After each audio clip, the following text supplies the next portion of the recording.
Resume the recording, yes. तो पिछली दफ़ा जो हमने बिल्कुल आखिरी चीज़ की वो growth of a yeast culture revisited, मतलब ये वाला मॉडल हमने डेवलप किया था। तो ब्रीफली मैं इसको जो है ना वो आपको इसका एक ओवरव्यू दे देता हूँ कि इसके अंदर हमारे पास एक मॉडल हमने डेवलप किया था, और वो मॉडल जो था वो प्रोपोर्शनैलिटी पे था कि आपके पास डेल्टा पी एन जो आपके पास है, चैट में सर काइंडली रिकॉर्डिंग, ये हाँ एक रिकॉर्डिंग ऑन हो गई है। जो हमने यहाँ पे जो बिल्कुल आखिरी चीज़ की थी कि जी हमने कहा था कि जी हमारे पास रेट ऑफ चेंज जो है, क्योंकि मैं लिख नहीं सकता इस सिस्टम पे क्योंकि वो बिल्कुल रिस्पॉन्ड नहीं कर रहा, मेरा बहुत टाइम वेस्ट हो गया इसमें वन नोट में। तो ये है कि मैं आपको यहाँ पे इससे हाईलाइट कर देता हूँ। ये हमारा इनिशियल मॉडल था कि rate of change of the population is proportional to the current population। तो ये कॉन्सेप्ट था, मतलब मैंने बहुत डिटेल पिछली दफ़ा एक्सप्लेन किया था, वीडियो में सब मौजूद है। और फिर जब हमने इसको प्लॉट किया था इस मॉडल को, तो हमने देखा था कि कोई बहुत अच्छा मॉडल नहीं है। मतलब ये है कि हमारे पास जब हमारे पास डेटा पॉइंट सिर्फ ये 7 डेटा पॉइंट्स थे, तब तो शायद ये एक वैलिड मॉडल था। लेकिन जब हमने 7 के बाद अगर हम डेटा पॉइंट्स प्लॉट करते हैं तो हमारे पास इस तरह का कर्व आ रहा था, ये कोई सिग्मॉइडल कर्व आ रहा था। और ये कि यहाँ पे जो कॉन्सेप्ट इंट्रोड्यूस किया था वो हमने ये इंट्रोड्यूस किया था कि जब हमने ये इसका जो रेट ऑफ चेंज है वो हमने पूरा का पूरा जो है ना न्यूमेरिकली मतलब ये टैबुलेट किया यहाँ पे। और फिर हमने देखा था कि जैसे जैसे ये आपके पास टूवर्ड्स द फाइनल वैल्यू जा रहा है, इस मतलब सैचुरेशन की तरफ जा रहा है, तो इसका रेट ऑफ चेंज कम होता जा रहा है। तो हमने एक फैक्टर इंट्रोड्यूस किया था, that was this factor 665 minus KPN, मतलब 665 यहाँ पर ये कि ये इसकी सैचुरेशन वैल्यू है। तो ये यहाँ पर ये हमने एज्यूम किया था भाई लेट्स सपोज दिस इज 665।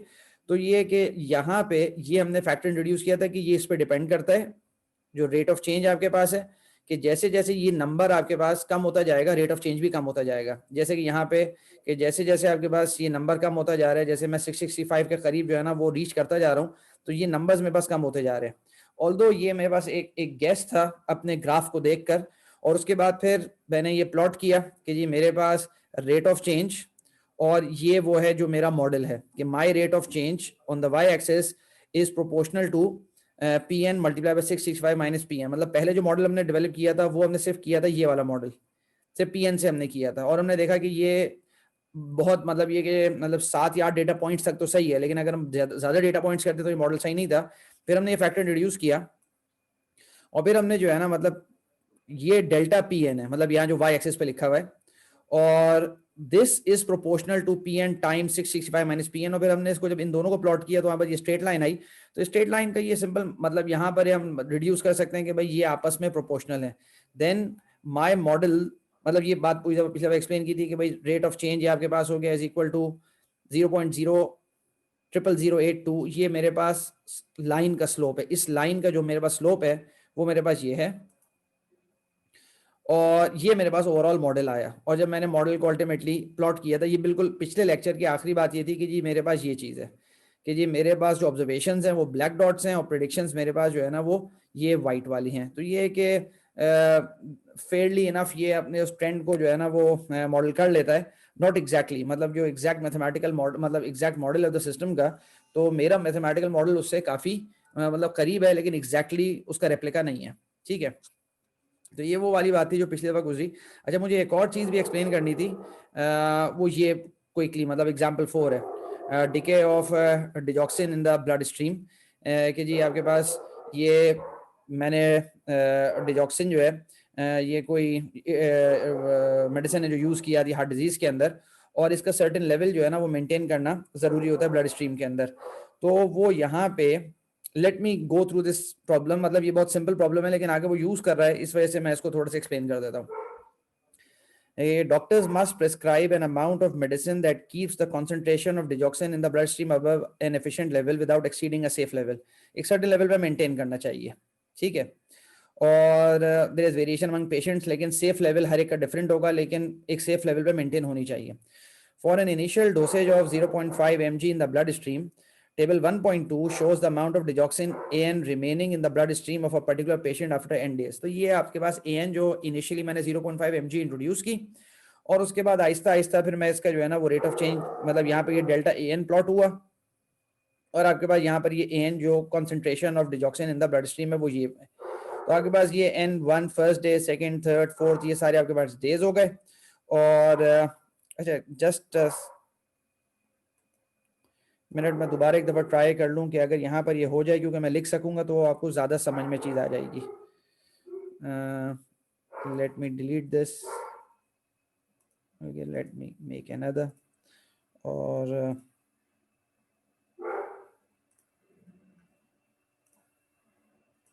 मैं ट्राई करता हूँ, अगर ये होना तो चाहिए।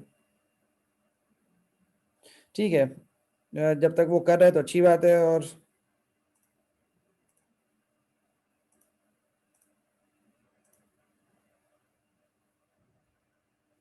अच्छा ठीक है, वो दोबारा नॉट रिस्पॉन्डिंग पे चला गया, दैट्स फाइन, कोई मसला नहीं। तो ये हमारा पिछली दफ़ा हो गया। अच्छा यहाँ पर ये हमारे पास ये AN है और डेल्टा AN हो गया। अब वो यहाँ पर दोबारा वही कॉन्सेप्ट है कि यहाँ पर उसने AN को प्लॉट किया। हमें असल में इस मॉडलिंग के कॉन्सेप्ट को अंडरस्टैंड करना है। और यहाँ मेरे पास डेल्टा AN है। जब मैंने इन दोनों को एक दूसरे के अगेंस्ट प्लॉट किया तो मैं देखता हूँ आई गेट अ स्ट्रेट लाइन। तो आई कैन डेफिनेटली से कि delta AN is dependent on AN इन सम वे। मतलब ये है कि आपके पास ये इसका प्रोपोर्शनल है। तो delta AN is proportional to AN, और प्रोपोर्शनलिटी साइन हटेगा तो आई गेट अ K, और K की फिर वैल्यू जो है ना मैं यहाँ से स्लोप से कंप्यूट कर दूंगा। और ये क्या आपके पास that is a negative value. तो आपके पास ये नेगेटिव आपके पास इसका स्लोप है, तो -0.31 AM। अच्छा at any point in time आपको कोई बात क्लियर नहीं हो रही हो तो आप ज़रूर मुझे रोक के पूछ लीजिएगा, क्योंकि मुझे बिल्कुल मतलब बाज़ आइडिया नहीं होता, क्योंकि बाज़ मेरे वो स्टूडेंट्स हैं जिनके लिए बहुत बेसिक चीज़ें हैं ये, और बाज़ के लिए आपके लिए शायद बहुत नई बात हो। तो क्योंकि मैं एज्यूम कर रहा हूँ कि जब मैं अगर पढ़ा रहा हूँ और मैं आगे निकल गया तो क्या आपको समझ में आ रहा है। अगर आपको नहीं क्लियर हो रही बात, आप अपना माइक ऑन करें, you are more than welcome to ask me anything any time. ठीक है, तो मेरे पास ये मॉडल आया। जी जी सर ये वाली बात तो समझ आ गई, लेकिन जो पहले आपने 663 वाली बात समझाई थी ना, मैंने पिछली क्लास भी देखी लेकिन मुझे समझ नहीं आई। एक सेकेंड, असल में वो सिंपल ये कॉन्सेप्ट है। अच्छा आज मेरा जो है ना ये वन नोट नहीं रिस्पॉन्ड कर रहा, मतलब ये कि काश ये कर देता तो मैं आपको लिख के बहुत सारी बातें एक्सप्लेन कर देता, मुझे शायद शट डाउन करना पड़ेगा सिस्टम को, लेकिन I will do that after असर ब्रेक। तो एक सेकेंड, यहाँ पे सिंपल कॉन्सेप्ट ये है। अब मुझे इस पे करना पड़ेगा, और मुझे पता है, मुझे नहीं लगता कि मैं कोई इस पे कोई बहुत अच्छी ड्राइंग कर सकूंगा यहाँ पे, ये तो अलाउ नहीं करेगा मुझे। एक मिनट, अगर आप थोड़ा सा होल्ड कर लो, मैं let me discuss this after असर ना, कि मैं एक दफ़ा इसको पूरा शट डाउन करके दोबारा, ताकि क्योंकि वो मुझे ड्रॉ करके बताना पड़ेगा। वो सिंपल ये कॉन्सेप्ट है और कुछ भी नहीं है कि यू ड्रॉ दिस, मतलब यहाँ पे आपके पास जो है ना इसका एसिम्पटोट है। Let's suppose your asymptote here in this case is 665। वो सिंपल यहाँ पे असल में उसको उसने यहाँ पे रेट ऑफ चेंज को देखा ना, ये वाले रेट ऑफ चेंज को, इसको उसने यहाँ पर एक जनरल आइडिया ये लगाया कि जब रेट ऑफ चेंज मेरे पास जो है ना, मतलब लेट सपोज मेरा ये हाइपोथेसिस इनिशियल लेवल के लिए सही नहीं होगा, लेकिन यहाँ पे इसके बाद मतलब ये कि let suppose after wait a minute, मतलब ये असल में वो ये कहना चाह रहा है कि यहाँ पे 665 में जो लाइन ड्रॉ करता हूँ, कि जैसे जैसे मैं उसके करीब जाता जा रहा हूँ ना, मेरा ये ड्रॉप करेगा, मेरा जो है ना आपके पास ये जो ग्रोथ रेट है ना ये ड्रॉप करेगा, वो ये कहना चाह रहा है। अच्छा ये हाइपोथेसिस यहाँ तक तो ये गलत है, क्योंकि 893 तक तो ये बढ़ रहा है, मतलब 8.7 के बाद 10.7 बढ़ गया, अभी 18.2 बढ़ गया, ये बढ़ गया। लेकिन वो ये कहना चाह रहे हैं कि एक सर्टेन लेवल, नंबर 7 के बाद आप गौर से देखो कि जैसे जैसे मैं 665 के करीब जाता जा रहा हूँ, ये नंबर्स को देखो, जैसे जैसे 665 के करीब जाते जा रहे हैं, ये जो आगे वैल्यू ये गिरती जा रही है, ये कम होती जा रही है। तो उसने कहा कि ये जो वैल्यू आपके पास है, उसने इस आइडिया को जो है ना वो इस मॉडल के अंदर लेकर आया कि मैं इस डिफरेंस को, ये मैं अगर प्लॉट कर सकता तो आपको ज्यादा क्लियर हो जाता, इस डिफरेंस को उसने मॉडल के अंदर जो है ना इंट्रोड्यूस कर दिया। जब इस डिफरेंस को, मतलब ये जो आपके पास डिफरेंस आ रहा है, इंट्रोड्यूस कर दिया मॉडल के अंदर, और ये जो फाइनल वैल्यू है ये आपके पास ये 665 है यहाँ पे, ये जो अल्टीमेट वैल्यू है। तो जितनी आपके पास ये डिफरेंस कम होगा ना, उतना कम ग्रोथ रेट है, ये कॉन्सेप्ट है यहाँ पे। तो मैं इसको ड्रॉ जब कर सकूंगा तो फिर आपको ज्यादा बता दूंगा, लेकिन इसके अलावा इसका कोई कॉन्सेप्ट नहीं है। अच्छा यहाँ पर ये चीज हो गई, यहाँ पर ये हो गया। अच्छा ये डेल्टा AN आपके पास -0.31 AN हो गया, और डेल्टा AN मुझे पता है AN + 1 -AN होता है, और -0.31 AN हो गया। तो आई have this model AN + 1 = 0.69 AN, और जिसके अंदर अगर A0 मेरे पास 0.5 mg मैंने एक आदमी को, एक पेशेंट को डोज दी है, तो I can easily compute what will happen with the person, या उसके अंदर बॉडी के अंदर ये डिजॉक्सिन का लेवल कितना होगा 2 दिन बाद, 3 दिन बाद, 4 दिन बाद। तो ये सब मैं यहाँ पे मॉडल कर सकता हूँ। ठीक है, इसी तरह heating of a cooled object, ये सब मतलब ये सब मैथमेटिकल मॉडल्स जो है ना, ये सिमिलर मॉडल्स हैं, जिसको आप मतलब खुद पढ़ सकते हैं, कोई ऐसा मसला नहीं है।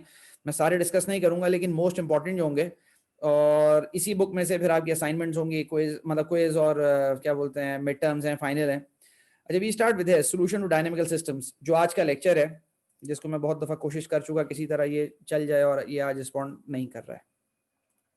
We start with this in the PowerPoint. अच्छा, स्लाइड शो,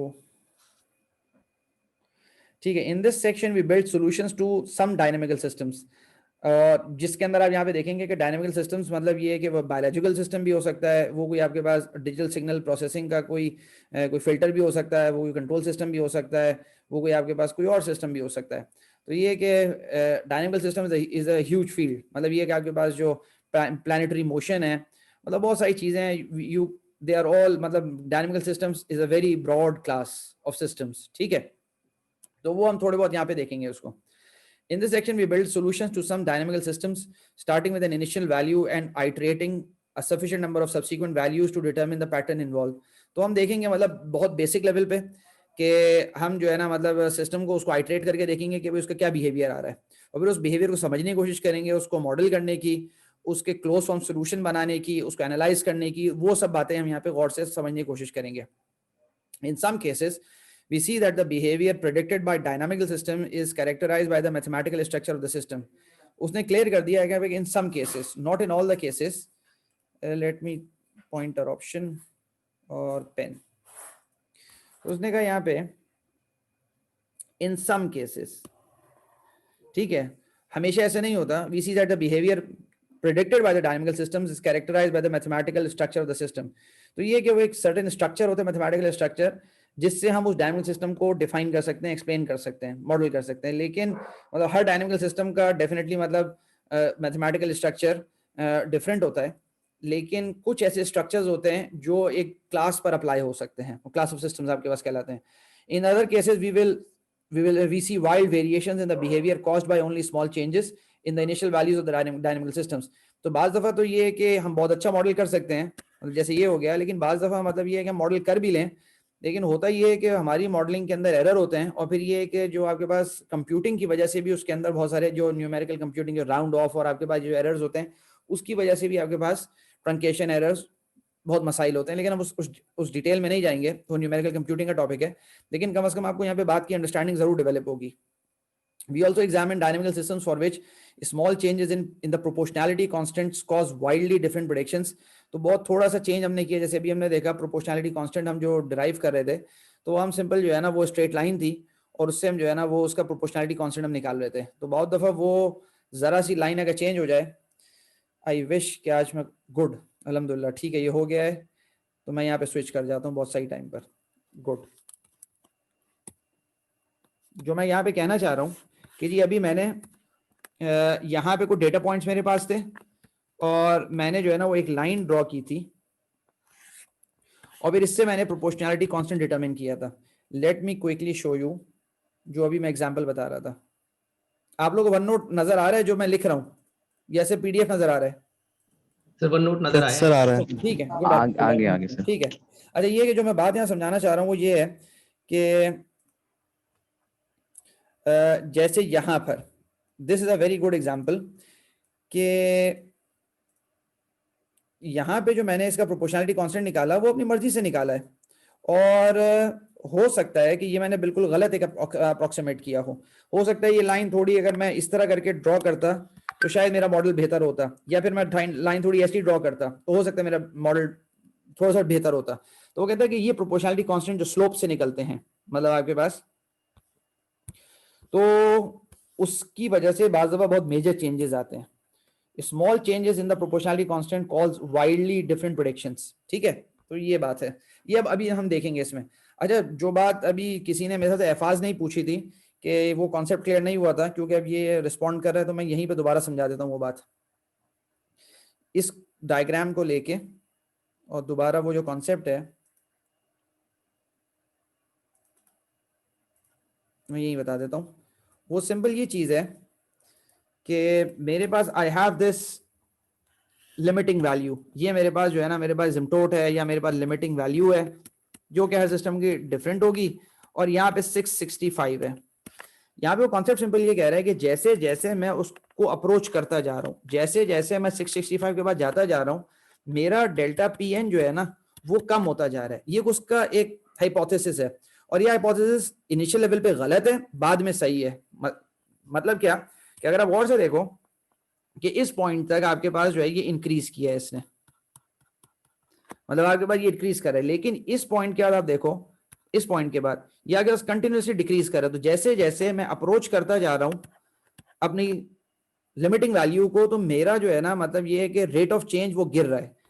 तो वो इस चीज को उसने मॉडल किया कि जी my delta P N is proportional to P N, मतलब सीधी बात है, मतलब उसकी इनिशियल वैल्यू पर डिपेंडेंट है, लेकिन it is also proportional to this value 665 minus P N, कि ये वैल्यू आपके पास, जैसे अगर let suppose I am standing here at this point और ये मेरा रेट ऑफ, यहां पे मेरे पास ये डिफरेंस कम है ना, जब ये डिफरेंस कम है तो this should also go down. ये कॉन्सेप्ट है यहाँ पे। मैं दोबारा ये बात कह रहा हूं कि ये अजम्पशन इसकी एक सर्टेन पॉइंट इन टाइम के बाद है, जब भी इसका मॉडल इतना एक्यूरेट नहीं है, लेकिन फिर भी उसको मॉडल कर रहा है।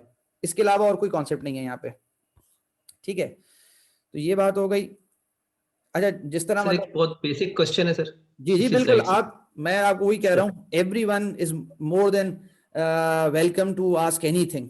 जी जी पूछिए। सर वो इस स्लाइड में सर एक आया लफ्ज डायनेमिकल सिस्टम। बिल्कुल, dynamic system and dynamical system are the same. नहीं नहीं नहीं, एक मिनट, ये असल में सर बहुत अलग अलग बातें हैं। देखें, my basic question is what is dynamical system? अच्छा, डायनेमिक सिस्टम जिसके अंदर आपके पास हर अगली वैल्यू जो है ना वो आपके पास किसी ना किसी तरह सिस्टम वैल्यूज पे डिपेंड करती है। ये इसकी बहुत ही एक लेमन डेफिनेशन है। मतलब देखिए, मैं ठीक आपको एक ठीक बहुत बेसिक बात समझाता हूँ। लेट सपोज मैं बात करता हूँ करेंसी कन्वर्जन की, ठीक है, और बहुत बहुत बेसिक बात, मैं ये कहता हूँ कि जी आपके पास ये करेंसी कन्वर्जन है और ये आपके पास एक बहुत स्टैटिक सिस्टम है।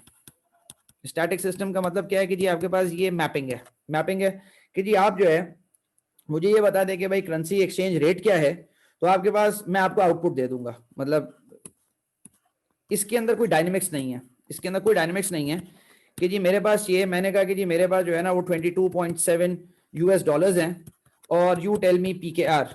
आपने कहा भाई सिंपल, मतलब फॉर्मूला अप्लाई किया, यू गेट दिस आंसर। और for example you have a temperature conversion system, आपने कहा जी डिग्री सेंटीग्रेड में इतना है, डिग्री फ़ारेनहाइट में कितना है। इस सिस्टम के अंदर कोई डायनेमिक्स नहीं है हमारे लिहाज से। इसके अंदर ये डिपेंड नहीं करता कि जी मैंने जो पिछली वैल्यू इस सिस्टम में इंसर्ट की थी वो 19 डिग्री सेंटीग्रेड की थी या -99 डिग्री सेंटीग्रेड। वो कहता है I am a static system, मुझे से कोई ताल्लुक नहीं है आपने पिछली वैल्यू क्या दी, अगली वैल्यू क्या दी है। मैं एक बहुत सिंपल सिस्टम हूं, आप मुझे जो वैल्यू देंगे मैं आपको आउटपुट दे दूंगा, ठीक है। हमारे यहाँ ये वाले सिस्टम स्टैटिक कहलाते हैं, जिसके अंदर कोई मेमोरी नहीं है, ये डिपेंड नहीं करते। लेकिन ये वाला, अगर आप एक और एग्जांपल आपको देता हूं कि जी मैं एक बात करता हूं, एक लेट्स सपोज हीटिंग सिस्टम की, कि जी मैं जो है एक सिस्टम है जिसको मैं हीट कर रहा हूं, और लेट्स सपोज ये मेरे पास सिलेंडर है, और मैं सब बेसिक बात इसलिए बता रहा हूं ताकि आप लोगों को थोड़ा डिफरेंस का आइडिया हो कि जी सिलेंडर को मैं हीट कर रहा हूं। मैं बहुत ही बुरा डायग्राम मैंने बनाया है, लेकिन बस you assume that this is a piston and this is a cylinder which you are heating. अब ये क्या, अगर एक आदमी मुझसे पूछेगा कि what is the temperature of the gas, तो डेफिनेटली मेरा अगला सवाल ये होगा कि जी व्हाट इज टी नॉट, मुझे आप टी नॉट तो बताएं और सप्लाइड एनर्जी बताएं, तब मैं आपको बता सकता हूं कि T eight this point, let suppose eight this point मैं कहता हूं टी के, ये आपके पास 20 डिग्री सेंटीग्रेड होगा अगर मेरा इनिशियल 19 डिग्री था और मैंने जो हीट सप्लाई की वो 1 डिग्री सेंटीग्रेड थी। तो ये वाले सिस्टम स्टैटिक नहीं कहलाते हैं, इसके अंदर आपके पास प्रीवियस वैल्यू पे डिपेंड किया जाता है। इसी तरह हजारों सिस्टम है जिसके अंदर आपके पास, उसके अंदर रेट ऑफ चेंज होता है, उसके अंदर आपके पास एनर्जीज स्टोर हो रही होती हैं। कोई सर्किट है, उसके अंदर आपके पास, मैं कहता हूँ कैपेसिटर लगा हुआ है, इंडक्टर लगा हुआ है, रेजिस्टर लगा हुआ है, और मैं कहता हूँ जी मुझे at certain point of time आप आई बता दें, तो आप डेफिनेटली पूछेंगे कि भाई इस सर्किट के अंदर ऑलरेडी करंट कितना था, उसके बाद मैं आपको बता सकता हूँ। वो सारे सिस्टम्स डायनेमिक सिस्टम्स कहलाते हैं।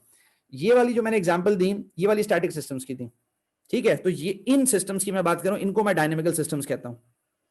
आई होप कि शायद कुछ बात समझ में आई हो आपको। Absolutely sir, thank you sir. अच्छा, ये हम आगे चलते हैं। The method of conjecture, a very simple method, मतलब आप लोगों ने अपने एफएससी के अंदर या ए लेवल्स के अंदर गालिबन एक चीज पढ़ी होगी जो मुझे कभी समझ में नहीं आती थी, तो बाद में जाके जब मैं पीएचडी कर रहा था तब मुझे वाकई में समझ में आई कि इसका एडवांटेज क्या है। That is called mathematical induction. और जिन्होंने मतलब ये कि रिकर्सिव प्रूफ्स पढ़े होंगे रिकर्जन्स के अंदर, तो उनको आइडिया होगा कि this is a very genuine mathematical concept कि मैथमेटिकल इंडक्शन क्या क्या होता है। मैं ये कॉन्सेप्ट यहाँ पे नहीं बता रहा, मैं इस रिलेशन बता रहा था कि ये यहाँ पे यूज होता है। हम मेथड ऑफ कंजेक्चर देखते हैं, ये है क्या। The method of conjecture is a powerful mathematical technique. अच्छा, ये यहाँ पे क्योंकि ये बुक अज्यूम ये कर रही है कि you people belong to very different backgrounds. जब मैं प्योरली मतलब उन लोगों को पढ़ा रहा होता हूँ जिनका मुझे बैकग्राउंड का आइडिया होता है, जिनको मतलब ये कि जैसे लीनियर सिस्टम्स है, तो हम उसको direct from the first principle हम डिराइव करते हैं उसके सॉल्यूशंस को। ये बात अभी थोड़ी देर में मैं आपको बताऊंगा कि मैं इसका मतलब क्या है जो मैं कह रहा हूँ। मेथड ऑफ कंजेक्चर क्या है कि जी the method of conjecture is a powerful mathematical technique to hypothesize the form of a solution to a dynamical system and then to accept or reject the hypothesis. कि मेरे पास एक system है, मैंने कहा जी इसका मैथमेटिकल स्ट्रक्चर ये होगा, उसको फिर मैं वेरीफाई करता हूँ, अगर वेरीफाई हो गया दैट्स फाइन, और अगर वेरीफाई नहीं हुआ मैं बोलता हूँ मेरा हाइपोथेसिस गलत था और मुझे अब दूसरा इसका जो है ना मतलब ये कि स्ट्रक्चर को देखना पड़ेगा। ये मतलब है इस पूरी अंग्रेजी का। It is based on exploration and observation from which we attempt to discern a pattern to the solution। तो ये कि ये क्योंकि हमारे पास डेटा दिया जा रहा है और डेटा के लिहाज से हम मॉडल कर रहे हैं, तो हम इस मेथड को फॉलो करेंगे। अगर हमारे पास लेट सपोज हम बहुत अच्छी हमारी एक्स्ट्राऑर्डिनरी फिजिक्स है और हमारी मॉडलिंग टेक्निक्स बहुत अच्छी हैं और हम सिस्टम को अंडरस्टैंड करते हैं, तो ये कि हम डायरेक्टली से कोई थर्मोडायनेमिक्स का आदमी है, कोई फ्लूइड मैकेनिक्स का आदमी है, या कोई और आपके पास डिजिटल डिजाइन का कोई आदमी है जो पूरे सिस्टम को अंडरस्टैंड करता है, and he develops a mathematical model of the system, तो he understands the ins and outs of the system. तो वहां पे फिर ये मेथड जो है ना इतना वैलिड नहीं है, क्योंकि वो फिजिक्स से और फर्स्ट प्रिंसिपल हमने मॉडल बनाया है। ये उस वक्त है जब मेरे पास डेटा मुझे दिया गया और फिर मुझे देखना है, समझना है कि यार एक डायनामिकल सिस्टम है तो इसका स्ट्रक्चर क्या होगा। अच्छा, वी मूव ऑन। अच्छा, यहाँ पे this is example 1। Saving certificate revisited. अच्छा, ये जानबूझ के एग्जांपल इसलिए आता है क्योंकि ये बताने के लिए कि भाई हम ये मैथ सिर्फ इंजीनियरिंग में अप्लाई नहीं कर सकते, ये बायोलॉजिकल सिस्टम्स में भी अप्लाई होती है, ये आपके पास फाइनेंशियल सिस्टम में भी अप्लाई होती है, जिस तरह ये इंजीनियरिंग सिस्टम्स में अप्लाई होती है। In the saving certificate example 1, section 1.1, a savings certificate initially worth $1,000, accumulated interest paid at each month at 1% of the balance। तो ये आपके पास सिंपल मॉडल था कि जी मैंने कहा कि जी an+1 is equal to an plus 10% of an। Simple, मतलब ये बहुत सिंपल मॉडल था जो उसने उसकी मैथ उसने ये लिख दी यहाँ पे। ठीक है, ये मैं पहले पिछले दफा बता चुका आपको सारा। नो डिपॉजिट्स और withdrawals occurred in the account. तो सीधी बात है, मैंने बस एक अकाउंट है, उसके अंदर इंटरेस्ट आया जा रहा है, एक्यूमुलेट हुए जा रहा है, सब कुछ है, और ये है कि आपके पास उसमें से कोई विड्रॉल भी नहीं है और आप डिपॉजिट भी नहीं कर रहे, तो this is a simple system, it will keep on growing. और ये आपके पास इनिशियल उसका इन्वेस्टमेंट था। Look for a pattern. We might begin by graphing the balance in the account at the end of each month after the interest is paid, और that is we graph N versus N, और ये graph आपके पास ये बन गया। तो this is the graph, और वो यहाँ पर ये कहता है it will keep on growing। it's a very simple concept कि जी it will keep on growing और without bounds, और ये आपके पास initial investment थी, और ये मेरे पास जो है ना न्यूमेरिकली मैं कंप्यूट किए जा रहा हूँ और मैं इस पे जो है ना यहाँ पे डेटा इंसर्ट किए जा रहा हूँ। ठीक है, सिंपल और कुछ भी नहीं है। तो यहाँ पे लिखा from the graph it appears that a sequence A0 to A3, मतलब to A17 and to A100 and A infinity grows without bounds। Let's examine the sequence algebraically to gain more insight into the growth pattern। अब वो कहता है कि चलो इसको थोड़ा मैं कंप्यूट करता हूँ। बहुत सिंपल कंप्यूटेशन है। उसने कहा कि जी कैसे कंप्यूट करूंगा, मैंने इस तरह, ये पहला मेरे पास आंसर है कि 1.01 into 1000, क्योंकि मेरा मॉडल ही यही है। My model was an+1 is equal to 1.01 an+1 is equal to 1.01 into an। तो मैं जब यहाँ पे जो है ना इसकी A0 डाल दूंगा तो A0+1 is equal to 1.01 into A0, और A1 is equal to 1.01 multiply by 1000। ये उन लोगों के लिए जिन, ताकि आपको क्लियर हो जाए कैलकुलेशन ही कैसे हो रही है, और we get this answer here. ये आपके पास आंसर आ गया। अब वो कहते हैं फॉर A2, मैं A2 कैसे करूंगा, A2 is equal to 1.01 into A1। तो वो कहता है कि जी A1 is this value, I take this complete value, insert it into here, वो ये वैल्यू हो गई।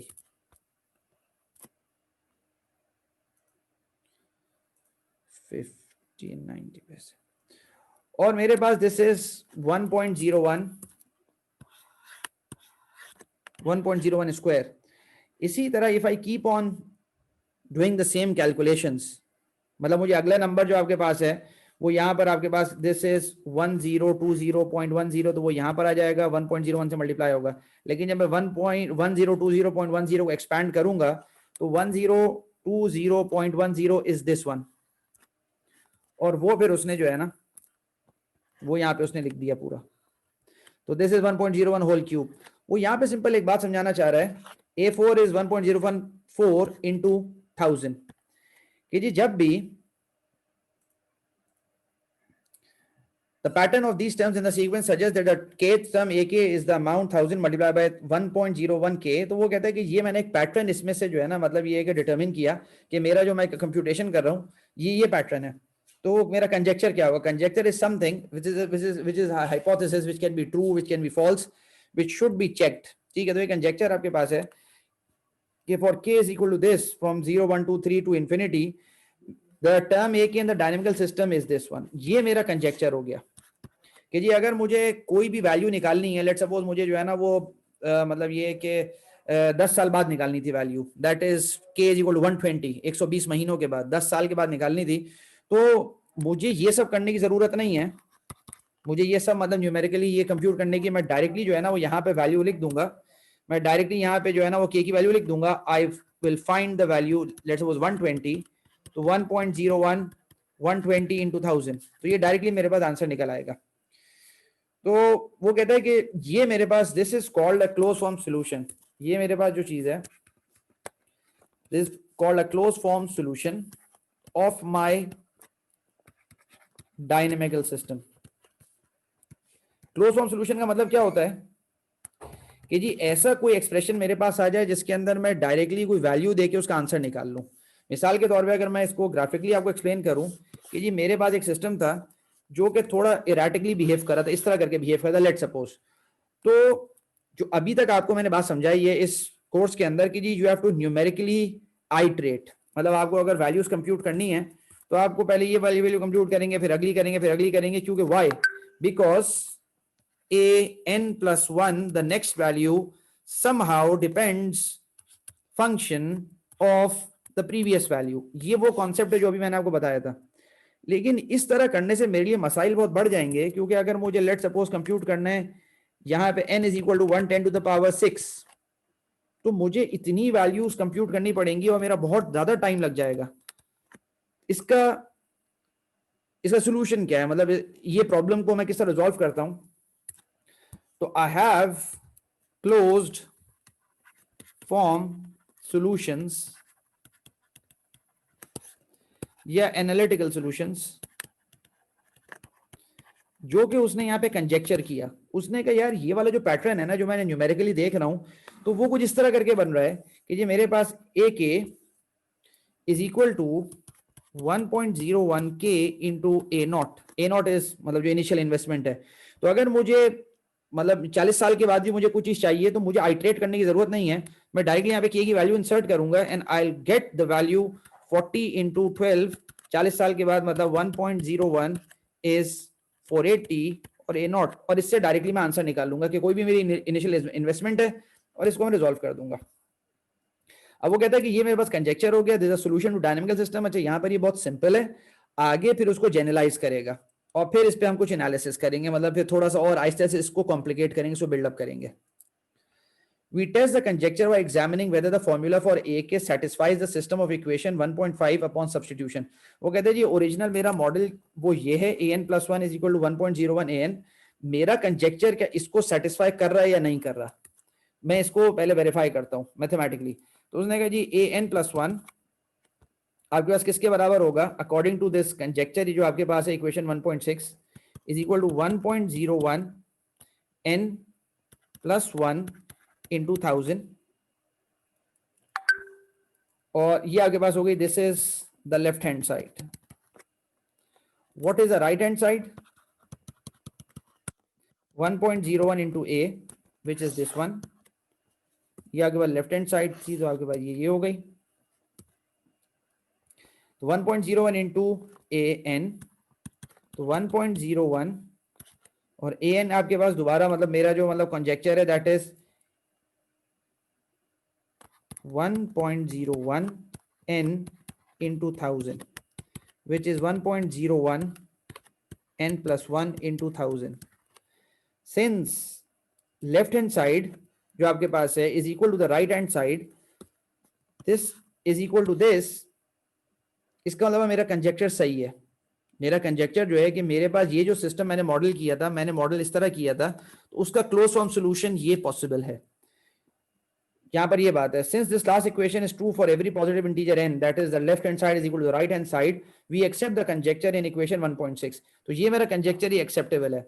बाज जगह ये एक्सेप्टेबल होगा, बाज जगह नहीं होगा, क्योंकि आपके पास ओरिजिनल मॉडल को, क्योंकि आपने जिस तरह पैटर्न निकाला है हो सकता है वो गलत हो। अच्छा सर क्वेश्चन है सर। जी जी जी बिल्कुल। सर ये जो हमने कंजेक्चर निकाला है, इससे तो फिर लगता है कि सिस्टम स्टैटिक हो गया, क्योंकि इनिशियल वैल्यू तो हम कंसीडर ही नहीं कर रहे। नहीं, this is the initial value, वो यहाँ पे अभी इसको जनरलाइज करेगा। This is the initial value, this is initial investment या इनिशियल वैल्यू।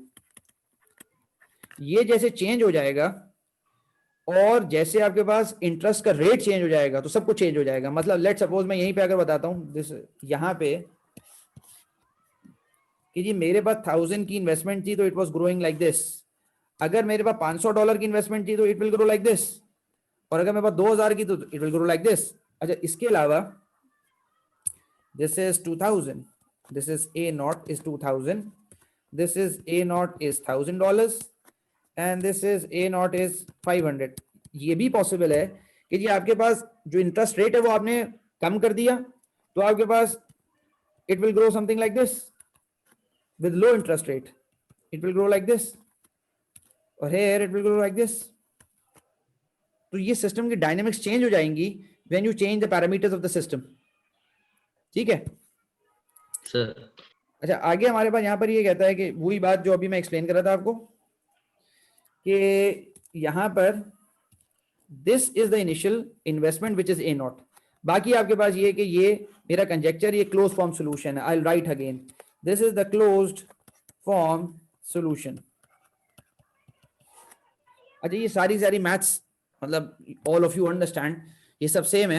मैं थोड़ा सा इसको थोड़ा सा मतलब रिलेट कर देता हूँ उन चीजों से जो आपने शायद पढ़ी होंगी, शायद आपने पढ़ी हो, क्योंकि जो स्टूडेंट्स मेरे हैं उन्होंने तो LTI सिस्टम्स के अंदर ये बहुत डिटेल में पिछले सेमेस्टर में पढ़ा चुका हूँ। लेकिन ये कि थोड़ा सा आप लोगों को कि जी हमारे पास जो LTI सिस्टम्स होते हैं, चाहे वो कंटिन्यूस हो चाहे वो डिस्क्रीट हो, मतलब क्या है कि जिनके ट्रांसफर फंक्शन लिखे जा सकते हैं। जैसे आपके पास आपने लिखा GS is equal to S+1 over S+9, या फिर आपने लिखा GZ is equal to Z over Z minus 0.9 let suppose. मतलब बहुत सिंपल, जिनको समझ में आ रहा है तो अच्छी बात है, जिनको नहीं आ रहा कोई ऐसा मसला नहीं है। लेकिन जो LTI सिस्टम्स आपके पास होते हैं ये उनसे बहुत क्लोजली रिलेट करता है। हमारे पास इन जैसे सिस्टम्स का क्लोज फॉर्म सॉल्यूशन होता है, उसकी पूरी मैथमेटिकल डेरिवेशन होती है। इन जैसे सिस्टम को भी क्लोज फॉर्म सॉल्यूशन होता है। तो ये जो क्लोज फॉर्म सॉल्यूशंस हैं ये एग्जैक्टली वही बात चल रही है, ताकि वो लोग जिनको इन LTI सिस्टम्स का आइडिया है, जो कि हमारे पास कंट्रोल सिस्टम्स में या हमारे पास सिग्नल प्रोसेसिंग में, इमेज प्रोसेसिंग में तो नहीं होता, लेकिन ये कि मतलब ये इन 2-3 जगहों पे जो हमारे पास ये broad class of systems use होते हैं, LTI यूज होते हैं, लीनियर टाइम इनवेरिएंट सिस्टम्स, तो सारी की सारी थ्योरी उन पे भी अप्लाई होती है और एक तरह से वहीं से डिराइव्ड है। क्योंकि बेसिकली दीज आर आइदर, ये जो LTI सिस्टम्स होते हैं ये डिफरेंशियल इक्वेशंस होती हैं, ये डिफरेंस इक्वेशंस होती हैं, और वहां से फिर हम जो है ना वो क्लोज फॉर्म सॉल्यूशंस निकालते हैं, और जिससे हम ओवरऑल बिहेवियर स्टडी करते हैं पूरे के पूरे सिस्टम्स का। जिस तरह आजकल मैं अंडरग्रेड में कोर्स पढ़ा रहा हूँ तो उसके अंदर ये है कि हमारे पास इलेक्ट्रिकल सिस्टम्स हैं, हमारे पास मैकेनिकल सिस्टम्स हैं, फिर हमारे पास इलेक्ट्रोमैकेनिकल सिस्टम्स हैं। जैसे हमारे पास मोटर्स भी लगी हुई हैं, हमारे पास ऑप एम्प्स भी लगे हुए हैं, हमारे पास जो है ना RLC सर्किट भी है, और हमारे पास जो है ना लेट्स सपोज गियर्स भी हैं, और रोटेशनल सिस्टम्स भी हैं, और ट्रांसलेशनल सिस्टम्स भी हैं। ये सब मिला के अगर एक बहुत कॉम्प्लिकेटेड सिस्टम बनता है that is an electromechanical system, और ये कि उसकी मॉडलिंग करना, उसका एनालिसिस करना, तो ये चीज जो मैं भी आपको पढ़ा रहा हूँ जो फाइनेंशियल सिस्टम के अंदर बात कर रहे हैं, ये सारी maths it all belongs to the same area. ठीक है, ताकि आप ये रिलेट कर सकें कम से कम।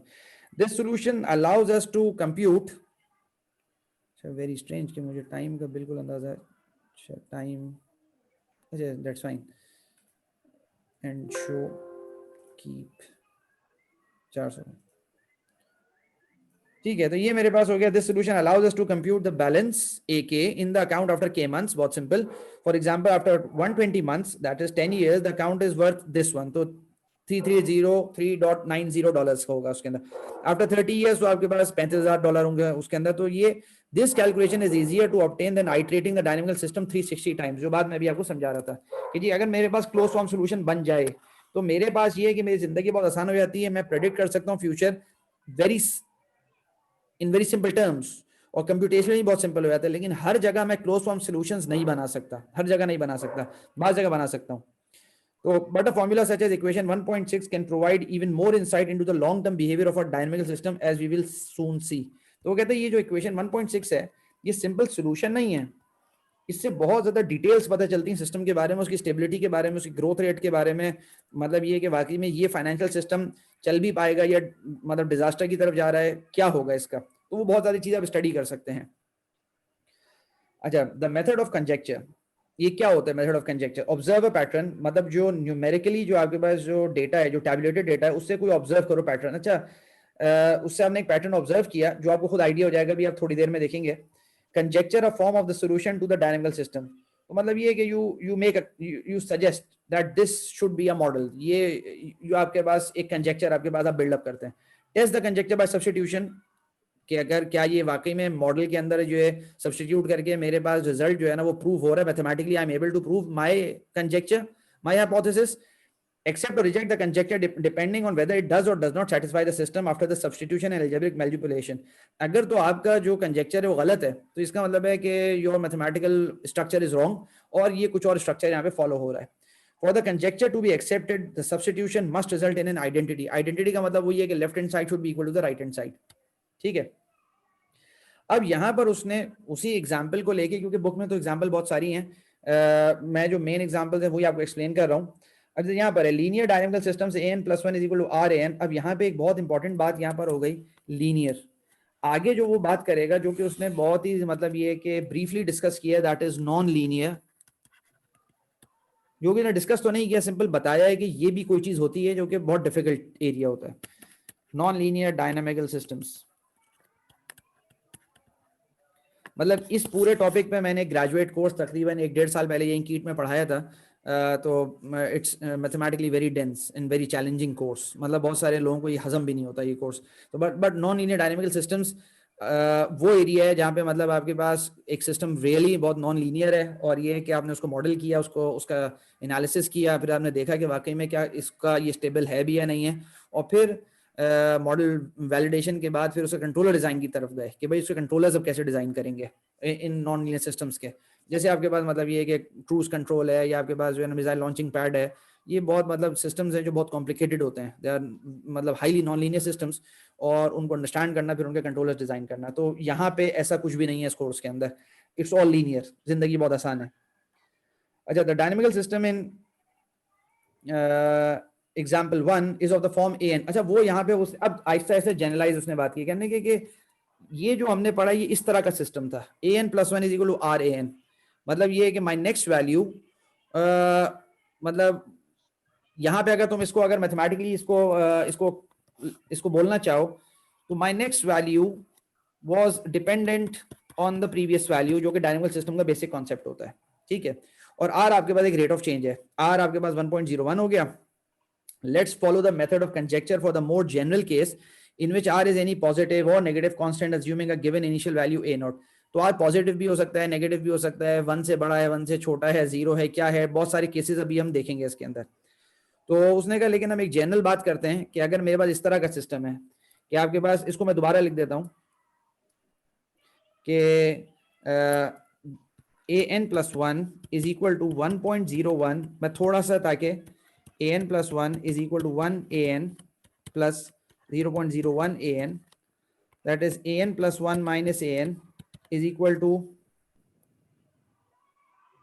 if I made some mistake, no, 0.01 an, or this is delta an is equal to some value an। मैं यहाँ पे ये कहना चाह रहा हूँ, ये बस बात समझना है कि in any डायनेमिकल सिस्टम अगर आपको इस तरह का पैटर्न मिल रहा है कि rate of change is proportional to the present value, तो हम ये सारी की सारी थ्योरी यहाँ पे अप्लाई कर सकते हैं. This is all valid.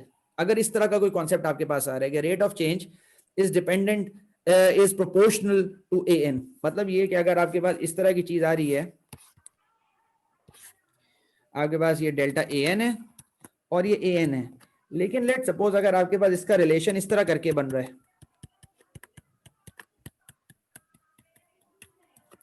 मतलब कोई आपके पास पैराबोलिक कोई रिलेशन बन रहा है, then you can't do it, then you are absolutely wrong. मतलब आप ये वाली असम्पशन फिर नहीं कर सकते कि delta A N is proportional to A N, तो चलो यार प्रोपोर्शनैलिटी हटाओ और के ए एन लिख दो और जो है ना जनरलाइज कर दो. No, this is all wrong. फिर यहाँ पे आपके पास कुछ और मेथड्स होंगे, वो हम आगे देखेंगे इंशाल्लाह. तो मतलब मेथड को बस ये नहीं है कि बस उसको थोपना है कि बस किसी तरह बस ये चीज जो है ना हो जाए इस तरह, मतलब वो हो जाए तो मतलब ये कि वो मॉडल कुछ और प्रेडिक्शन दे रहा होगा और एक्चुअल सिस्टम कुछ और कर रहा होगा. अच्छा, हमारे पास ये चीज हो गई. I hope you are all clear. अच्छा, ये वही मैथ से जो अभी गुजर चुकी है, मैं क्विकली इसको बता देता हूँ. A1 is equal to R A not, ये आपके पास it comes from here when the value of n is 0. उसके बाद जब मैं बिल्डअप करना शुरू करूंगा सब्सीक्वेंट वैल्यूज के, आपके पास A2 आपके पास आर A1 होगा. A1 की वैल्यू आपने ये उठा के पूरी यहाँ पे लिख दी और this is R square A naught. तो जब मैं पूरा का पूरा यहाँ पे इसको डिराइव करते करते नीचे तक आऊंगा तो A4 is equal to R4 A nought and then AK is equal to RK A nought. Exactly वही चीज है. Just a minute.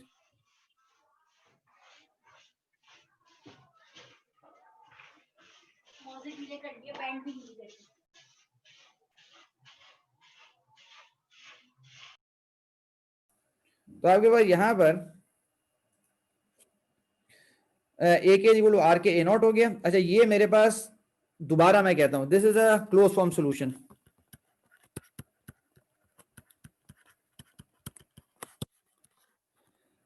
मैं इससे कुछ एनालिसिस आगे कर सकता हूं. वो कहता है we substitute the formula from equation 1.7 into the dynamical system. तो डायनेमिकल सिस्टम मेरे पास हो गया ये वाला कि कोई भी अगर मेरे पास सिस्टम है जो इस तरह मॉडल होता है an+1 is equal to R A N, अगर कोई भी सिस्टम इस तरह करके मॉडल होता है मेरे पास, तो उसके अंदर मेरे पास ये वाला जो स्ट्रक्चर है, मतलब ये वाला क्लोज फॉर्म सॉल्यूशन, ये वैलिड है. कैसे वैलिड है? उसने कहा आप सब्स्टिट्यूट करके देख लें, यू विल गेट 1. तो an+1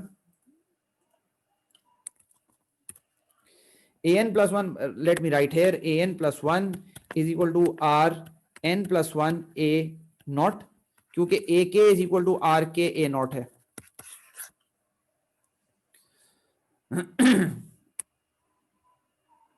और यहां पे आपके पास an+1. अच्छा, दूसरा आपके पास जो right hand, this is the left hand side. What is the right hand side? RAN. तो R आपके पास AN आपके पास हो गया RN A not, which is RN+1 A not, और left hand side is equal to right hand side which is the same as identity. तो मेरा conjecture सही है, the result is an identity, we accept the conjecture. तो वो कहता है कि हर वो सिस्टम जो इस तरह मॉडल होता है उसका क्लोज फॉर्म सॉल्यूशन ये होता है. तो ये इसका थ्योरम है यहाँ पे. ठीक है, ये यहाँ पे डिराइव करने के लिए मेथड ऑफ कंजेक्चर यूज किया हम. मतलब ये कि डिफरेंशियल इक्वेशंस को भी यूज करते हैं, यही रिजल्ट आता है. हम डिफरेंस इक्वेशंस को यूज करते हैं तब भी यही रिजल्ट आता है. इसने डिफरेंट मेथड से किया तब भी यही रिजल्ट आया. मैं यहाँ पे क्विकली रिलेट करने के लिए एक बात बता देता हूं कि जी ये जो आपके पास सिस्टम्स होते हैं dx/dt is equal to wait a minute is equal to is proportional to x which is dx/dt is equal to ax. हमारे बहुत सारे इंजीनियरिंग सिस्टम्स इससे मॉडल होते हैं. इसका भी रिजल्ट यही आखिर में आता है मैथमेटिकली, जो यहाँ पर इसने क्लोज फॉर्म सॉल्यूशन निकाला है. ठीक है, लेकिन क्योंकि ये डिस्क्रीट सिस्टम है और मैं जो डिस्कस कर रहा हूँ दैट्स अ कंटिन्यूअस सिस्टम, लेकिन they are all mathematically same. अच्छा, यहाँ पर एक एग्जाम्पल देख लेते हैं और इस एग्जाम्पल को पूरा सॉल्व कर देते हैं. A sewage treatment plant processes raw sewage to produce usable fertilizer and clean water by removing all other contaminants. तो ये कि वो आपके पास क्लीन करता है, मतलब सारे contaminants को रिमूव करता है. The process is such that each hour 12% of the remaining contaminants in a processing tank are removed. मतलब हर मतलब ये है कि घंटे के बाद जो है ना वो 12% जो है ना वो उसके अंदर कंटामिनेंट रिमूव कर चुका होता है। What percentage of the sewage would remain after 1 day, पूरे 24 घंटे के बाद तो कितना आपके पास सेवेज सिस्टम के अंदर रह जाएगा। तो पहला, this is the first question, what percent of the sewage would remain after first day. The second question is how long would it take to lower the amount of sewage by half, or the third question is how long until the level of sewage is down to 10% of the original level. मतलब ये कि ये तीन बातें हैं कि जी मेरे पास जो है ना वो इनपुट सप्लाई में मतलब सेवेज आ रहा है और फिर ये कि उसकी जो है ना प्रोसेसिंग हो रही है और ये कि I am converting that plant processes raw sewage to produce usable fertiliser and clean water by removing the contaminants. अब ये वाला जो सिस्टम है इसको मैंने जब इसकी डिस्क्रिप्शन पढ़ी है इसको मैंने मॉडल करना शुरू किया। तो मैंने मॉडल करना शुरू किया, वो कहता है कि जी an+1 is equal to an minus 12% of the an, तो वो रिमूव कर देता है। मतलब ये कि आपके पास जितना भी उसके अंदर मतलब ये कि आपके पास कंटामिनेंट्स होते हैं वो रिमूव करके तो ये आपके पास बच जाता है। तो ये जो सिस्टम मेरे पास है अभी मैंने यहाँ पे डिस्कस किया an+1 is equal to RAN। अगर कोई भी इस तरह का सिस्टम मेरे पास बनता है उसका क्लोज फॉर्म सोल्यूशन ये बनेगा AK is equal to RK A0। तो मैं एग्जैक्टली यहाँ पे पूरी थ्योरी वाली यूज करता हूँ कि जब मेरे पास an+1, this yellow things come from the English description of the problem। तो ये यहाँ पे जो प्रॉब्लम इसने मुझे पूरा डिफाइन किया, मैंने यहाँ से जो है ना इसको आई डेवलप दिस थिंग और फिर उसके बाद मैंने इसको सॉल्व किया। So I get an+1 is equal to 0.88 an। उसने कहा कि जी ये रिलेट करता है आपके पास an+1 is equal to RAN से, तो मुझे पता है कि इसका सोल्यूशन जो बनेगा AK is equal to RK A0। तो मेरे पास ये क्लोज फॉर्म सोल्यूशन है। अब मुझे कुछ भी नहीं करना, मुझे अगर वैल्यू डिटरमिन करनी है, ये तीनों सवाल के जवाब मुझे देने हैं। What percentage of the sewage would remain after 1 day, तो 24 घंटे के बाद क्या होगा, तो K विल बी 24। मैं K24 डालूंगा, A0 पे मैं डालूंगा ओरिजिनल कितना था और ये कि मुझे AK की वैल्यू मिल जाएगी कि रिमेनिंग कितना बचा after 1 day. After 1 day K is equal to 24 hours and the level of sewage remaining is this one। उसने कहा जी 0.88 रेस टू अबाउट 24। A0 आपने जो है ना जो भी A0 है 0.0465 ऑफ द A0, तो जो A0 ओरिजिनल था उसका सिर्फ इतना बच चुका होगा। That is the level of contaminants in the sewage has been reduced by more than 95% at the end of the first day.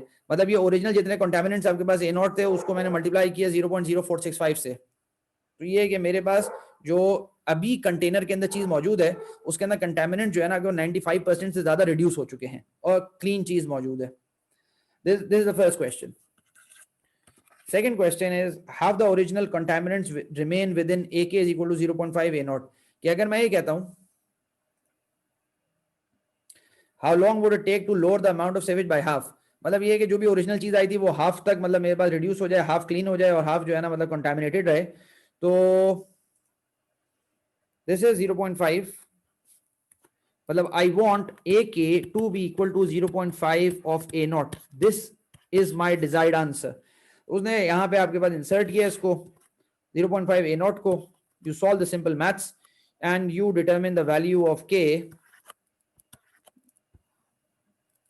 ये सिंपल आपने सॉल्व किया इसको और मतलब आप लोग कहें तो मैं सॉल्व कर, वैसे बहुत बच्चों वाला you get simply and this thing you take the log both sides, so you take the log और आपके पास log of 0.88 K is equal to log। अच्छा, बहुत लोग मुझसे बहुत नाराज होते थे कि अब इतनी सिंपल मैथ भी सॉल्व करते हैं।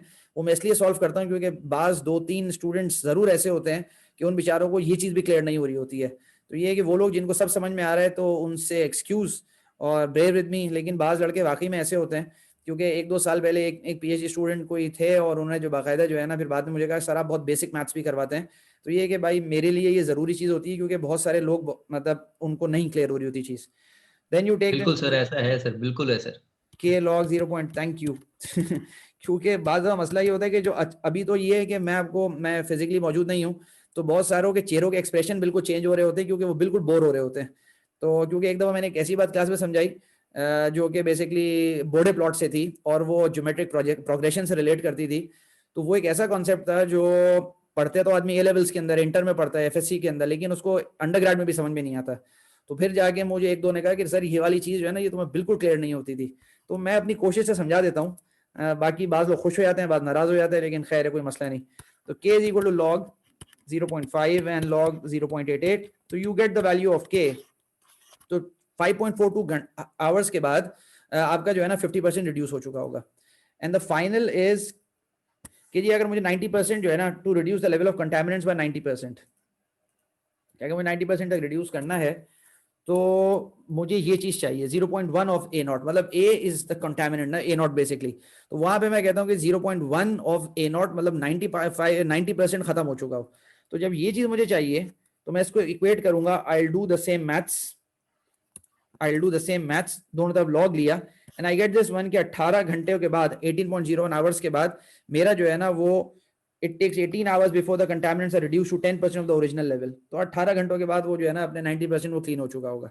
तो ये बेसिक मतलब यहाँ समझाने का मकसद ये था कि एक सिस्टम को आपने देखा, आपने उसको मॉडल किया, और उसका मॉडल अगर किसी तरीके से आपको अंदाजा हो गया है कि an+1 is equal to RAN के करीब करीब कहीं जा रहा है, तो you can use all this maths to answer many questions. लेकिन अगर वो इसको फॉलो नहीं कर रहा हो, जबरदस्ती आप उसको फॉलो करवाने की कोशिश करें, then you are doing a very wrong thing. ऐसा कुछ भी नहीं होगा। और इसका ग्राफ मैं दोबारा बता देता हूं कि डेल्टा AN और AN should be a straight line, मतलब आपके पास जो डेटा है वो कुछ इस तरह स्कैटर्ड हो। लेकिन अगर आपने जबरदस्ती की, मतलब ये है कि वो डेटा आपके पास कुछ इस तरह करके जा रहा है और आपने कहा नहीं यार ये बस सही है, बस मुझे यही आता है, मैं यही करूंगा, then you will be getting wrong answers. अच्छा आगे चलते, लॉन्ग टर्म बिहेवियर ऑफ। अब यहाँ पे वो कहता है कि जी मेरे पास बहुत ज्यादा सिस्टम्स ऐसे हैं जो इस तरह मॉडल हो सकते हैं। अच्छा बहुत सारे नहीं भी हो सकते, लेकिन अभी हम वो क्लास ऑफ सिस्टम्स देख रहे हैं जो मॉडल हो सकते हैं an+1 is equal to RAN से। ठीक है, long term behaviour of an+1 is equal to RAN for R constant. For the linear dynamical system an+1 is equal to RAN, let's consider some significant values of R। अब वो कहते हैं R की मैं कुछ वैल्यूज से play around करता हूं और फिर मैं समझाता हूं आपके पास कि R का कितना सिग्निफिकेंट इंपैक्ट होता है रेट ऑफ चेंज का, कि मतलब जो प्रोपोर्शनैलिटी कांस्टेंट आपके पास आ रहा है। अच्छा R आपके पास कैसे निकाल सकते हैं? आप में से कोई मुझे बता सकता है कि अगर ये फिगर मेरे पास है, ये जो मैंने ड्रॉ की हुई है, इसमें से R मैं कैसे निकालूंगा? ग्रेडियंट ना स्लोप बिल्कुल सही, गुड। स्लोप से निकालेंगे। Many of you are following, that's fine, good. अच्छा, for the linear dynamical system an+1 is equal to RAN, let's consider some significant values of R. अच्छा, if R is equal to 0, then all the values of the sequence except possibly A0 are 0. तो आपके पास simple है कि जी अगर मेरे पास जो है ना R 0 हो गया, बात ही खत्म हो गई, then an+1 is equal to 0 into an, और an कुछ भी हो लेकिन nothing will happen. So this is a trivial case. और अगर if R is equal to 1, then the sequence becomes an+1 is equal to an. This is an interesting case because no matter where the sequence starts, it stays there forever as illustrated in figure 1.13. वो कहता है कि ये इस तरह के systems हैं कि आपके पास आप जिस जगह इनको स्टार्ट करेंगे they will remain over there. ठीक है, मतलब यहाँ पे तो बहुत सिंपल लग रहे हैं, लेकिन ये है कि बाज दफा आपके पास ऐसे प्रॉब्लम्स होते हैं जिसके अंदर आपको इस तरह की चीज चाहिए होती है कि आपके पास जब भी वो सिस्टम आपके पास स्टार्ट हो और जिस पॉइंट पे आपके पास वो स्टार्ट हुआ है, तो ये है कि आपने वो टेम्परेचर उसका मेंटेन करना है, वो हाइट उसकी मेंटेन करनी है, वो कोई चीज उसका जो है ना वो फ्लूइड फ्लो उसका मेंटेन करना है, वो डेंसिटी मेंटेन करनी है। तो आपके पास लाजमन आपको ये कंडीशन प्रोड्यूस करनी पड़ती है सिस्टम में, और ये कंडीशन पर प्रोड्यूस की जाती है यूजिंग कंट्रोल सिस्टम्स। क्योंकि वो अलग बात है मैं कंट्रोल सिस्टम्स का आदमी हूँ और मैं एक बाइस्ड आदमी हूँ कंट्रोल्स की तरफ, तो मैं हर चीज हर जगह बीच में कंट्रोल्स ले आता हूँ। लेकिन ये कि you have oscillators let's suppose, और आपको जो है ना वो समथिंग गीगाहर्ट्ज में जो है ना वो ऑसिलेशंस चाहिए, और आपको चाहिए कि वो स्टेबल ऑसिलेशंस। तो somehow the maths is this कि जी योर नेक्स्ट वैल्यू, मतलब how you can say this in English, ये क्या चीज है? My next value is the same as my previous value no matter what happens. मतलब कोई डिस्टर्बेंस हो कुछ भी हो, मैं मुझे जहां पे खड़ा किया जाए आई विल स्टे देयर। तो ये वाले सिस्टम से for R is equal to 1। ठीक है, इनकी सिग्निफिकेंस जैसे आइडियल पेंडुलम, बिल्कुल, मतलब ये कि उसके अंदर मतलब उसका केस आपके पास जो है, अगर मैं आपको ड्रॉ करूं आइडियल पेंडुलम का, यहाँ पे जिन्होंने भी कहा इज दिस वन, मतलब द ऑसिलेशंस वोंट डाई। तो इसको हम इस तरह प्लॉट कर सकते हैं कि जी ऑसिलेशंस का आपके पास जो उनका लेवल है इट वोंट डाई। और ये कि आप डिफरेंट लेवल पे पेंडुलम को आपने यहाँ पे शुरू किया इनिशियल, आपने यहाँ पे शुरू किया, यहाँ पे शुरू किया, तो these are different initial conditions जिस पे शुरू करेंगे। और अगर आप लेट्स सपोज आप जन्नत में मौजूद हैं, अल्लाह आपको मुझको ले जाए वहां पे, तो ये है कि this will keep on oscillating forever where there is no friction and nothing. और ये है कि आपके पास ये वाला केस बनेगा। बहरहाल ये दो केस आपके पास ये हो गए third one is if r is equal to 1, ये हो गया। अच्छा, values for which a dynamical system remains constant and those values once reached are called equilibrium values of the system। तो वो equilibrium values हैं। मतलब अभी मैं आपको आगे समझाऊंगा कि equilibrium हम किस तरह डिटरमिन करते हैं सिस्टम का। ये कंडीशन जब मीट हो जाती है तो मैं इक्विलिब्रियम पे बैठा हुआ हूं, ये भी आगे बात आएगी। If r is greater than 1, as in example 1, then the system ak is equal to rk a naught, which solves a linear dynamical system, grows without bounds। This growth was illustrated in figure 1.12, जो कि यहाँ पे मैंने paste कर दी कि जी अगर आपके पास r की वैल्यू ग्रेटर देन 1 है, you will keep on growing without bounds। ठीक है, तो मतलब आपके पास अब this value keeps on growing. ठीक है, जो रियल सिस्टम्स में इस तरह नहीं होता है, लेकिन फाइनेंशियल सिस्टम में तो ये बात वैलिड है कि भाई इसी तरह करके होगा और वो एक सर्टेन टाइम पे जो है ना वो आपका जो है ना वो कट ऑफ हो जाता है और फिर बैंक आपको रिटर्न कर देगा पैसे।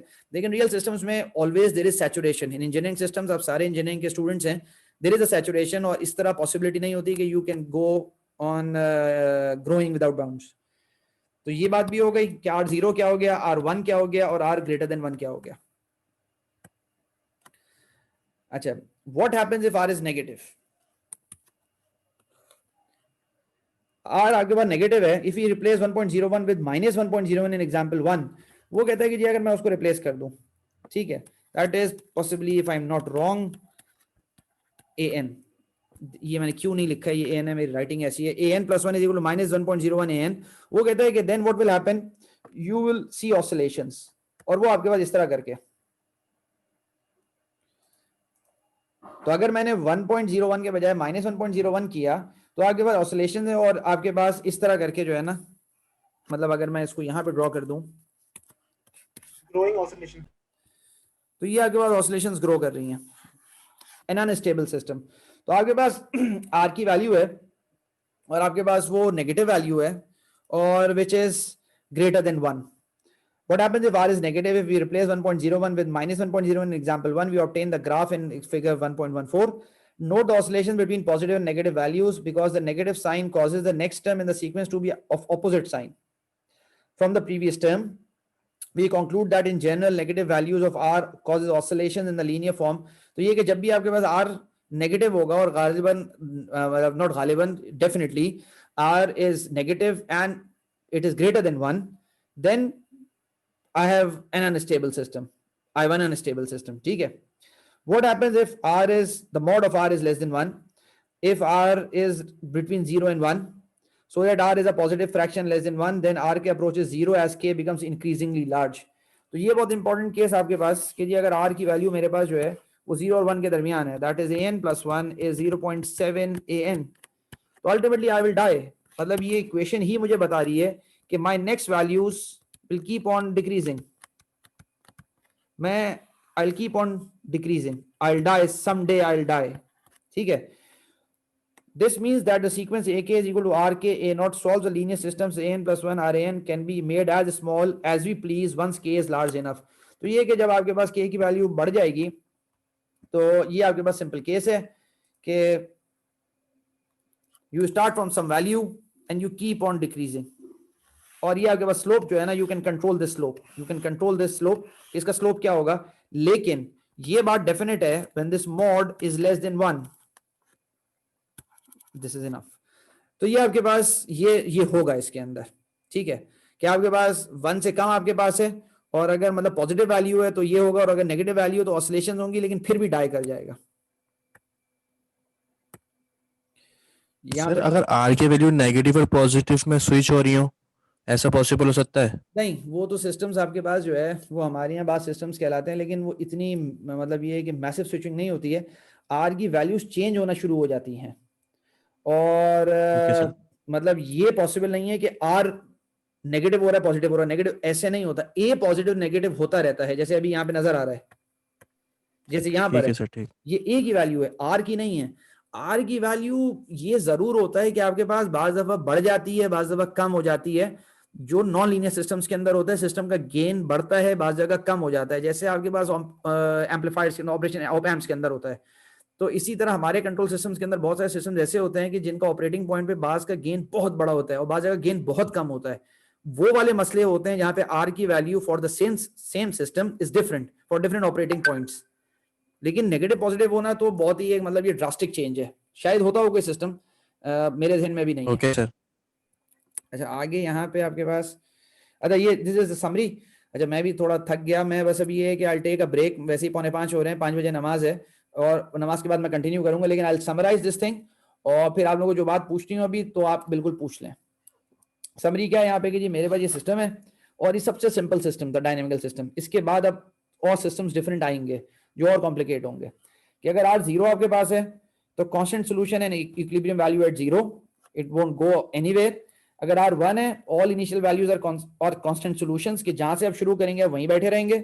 अगर R लेस देन 0 है, that is negative, you will end up in oscillations.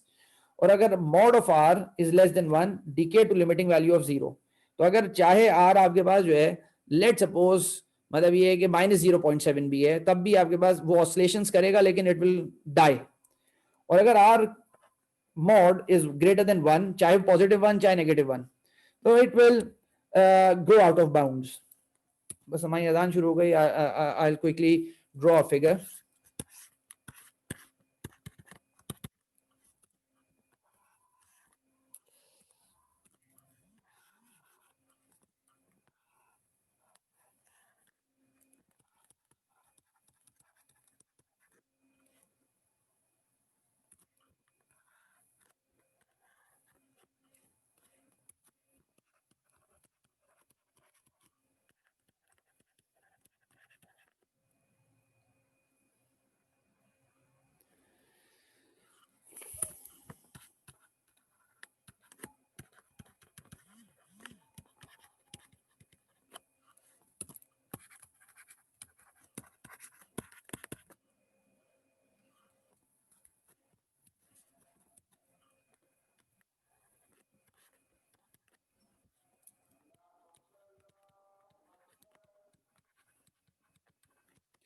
ठीक है, अस्सलाम वालेकुम। मैं असर के बाद आता हूँ, फिर नमाज पकड़ते हैं। This is the final diagram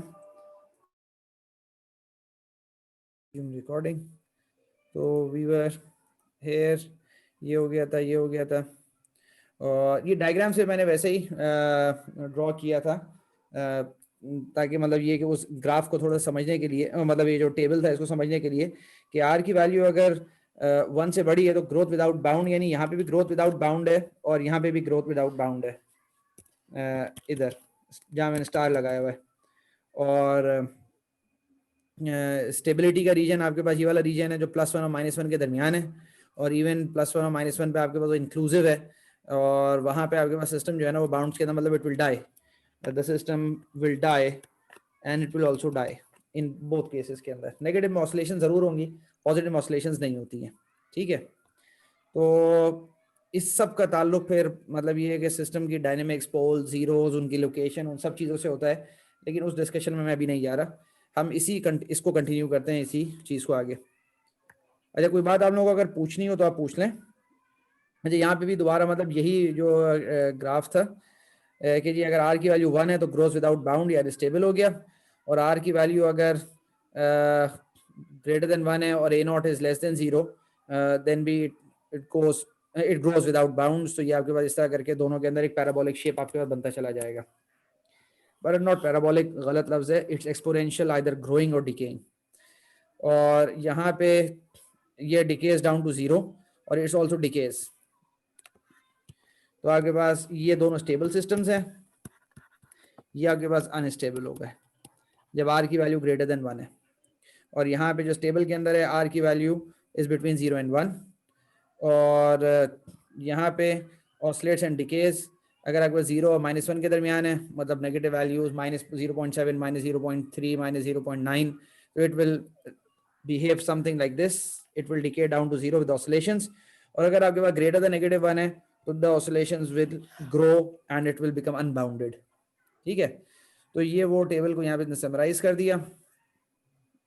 now ये नेक्स्ट आपके पास सिस्टम है। अच्छा ये कि I will stop here again, I will take a pause for 10 seconds के अगर आप लोग कोई बात पूछनी हो पिछले वाले लेक्चर के अंदर, मतलब जो अभी टॉपिक गुजरा है, तो आप जरूर पूछ लें। और दोबारा मैं अटेंडेंस के बारे में कह रहा हूँ कि अगर आपका नाम उसमें अपीयर नहीं हो रहा तो प्लीज़ ज़रूर उसके अंदर जो है ना वो देख लें लिस्ट को जो व्हाट्सएप पे मैंने शेयर की हुई है। आप मुझे बाद में मत मैसेज कीजिएगा, अभी बता दें जो भी है। आई होप आप लोग अक्सर बैठे हुए हैं, क्योंकि मुझे बाज जी बुरे सर, बैठे एक्सपीरियंस हुए होते हैं। हैं। कि बैठे हैं यस सर। हाँ, क्योंकि बहुत दफा मैं पिछले कोर्स के बैठे हैं अंदर सर। मैं स्टूडेंट का इधर नाम लेता था और दे वर नॉट सिटिंग। मतलब ये है कि बहरहाल वो अपना नुकसान है, और आप लोग सब सीनियर स्टूडेंट्स हैं, कोई आप में से अंडरग्रेड का बच्चा नहीं है, तो बहरहाल। अच्छा, dynamical systems of the form an+1 is equal to rn+b where r and b are constants. अच्छा, ये यहाँ पे वो कहता है कि जी हम इसको जो है ना, अब हम एक दूसरे किस्म के सिस्टम्स को देखते हैं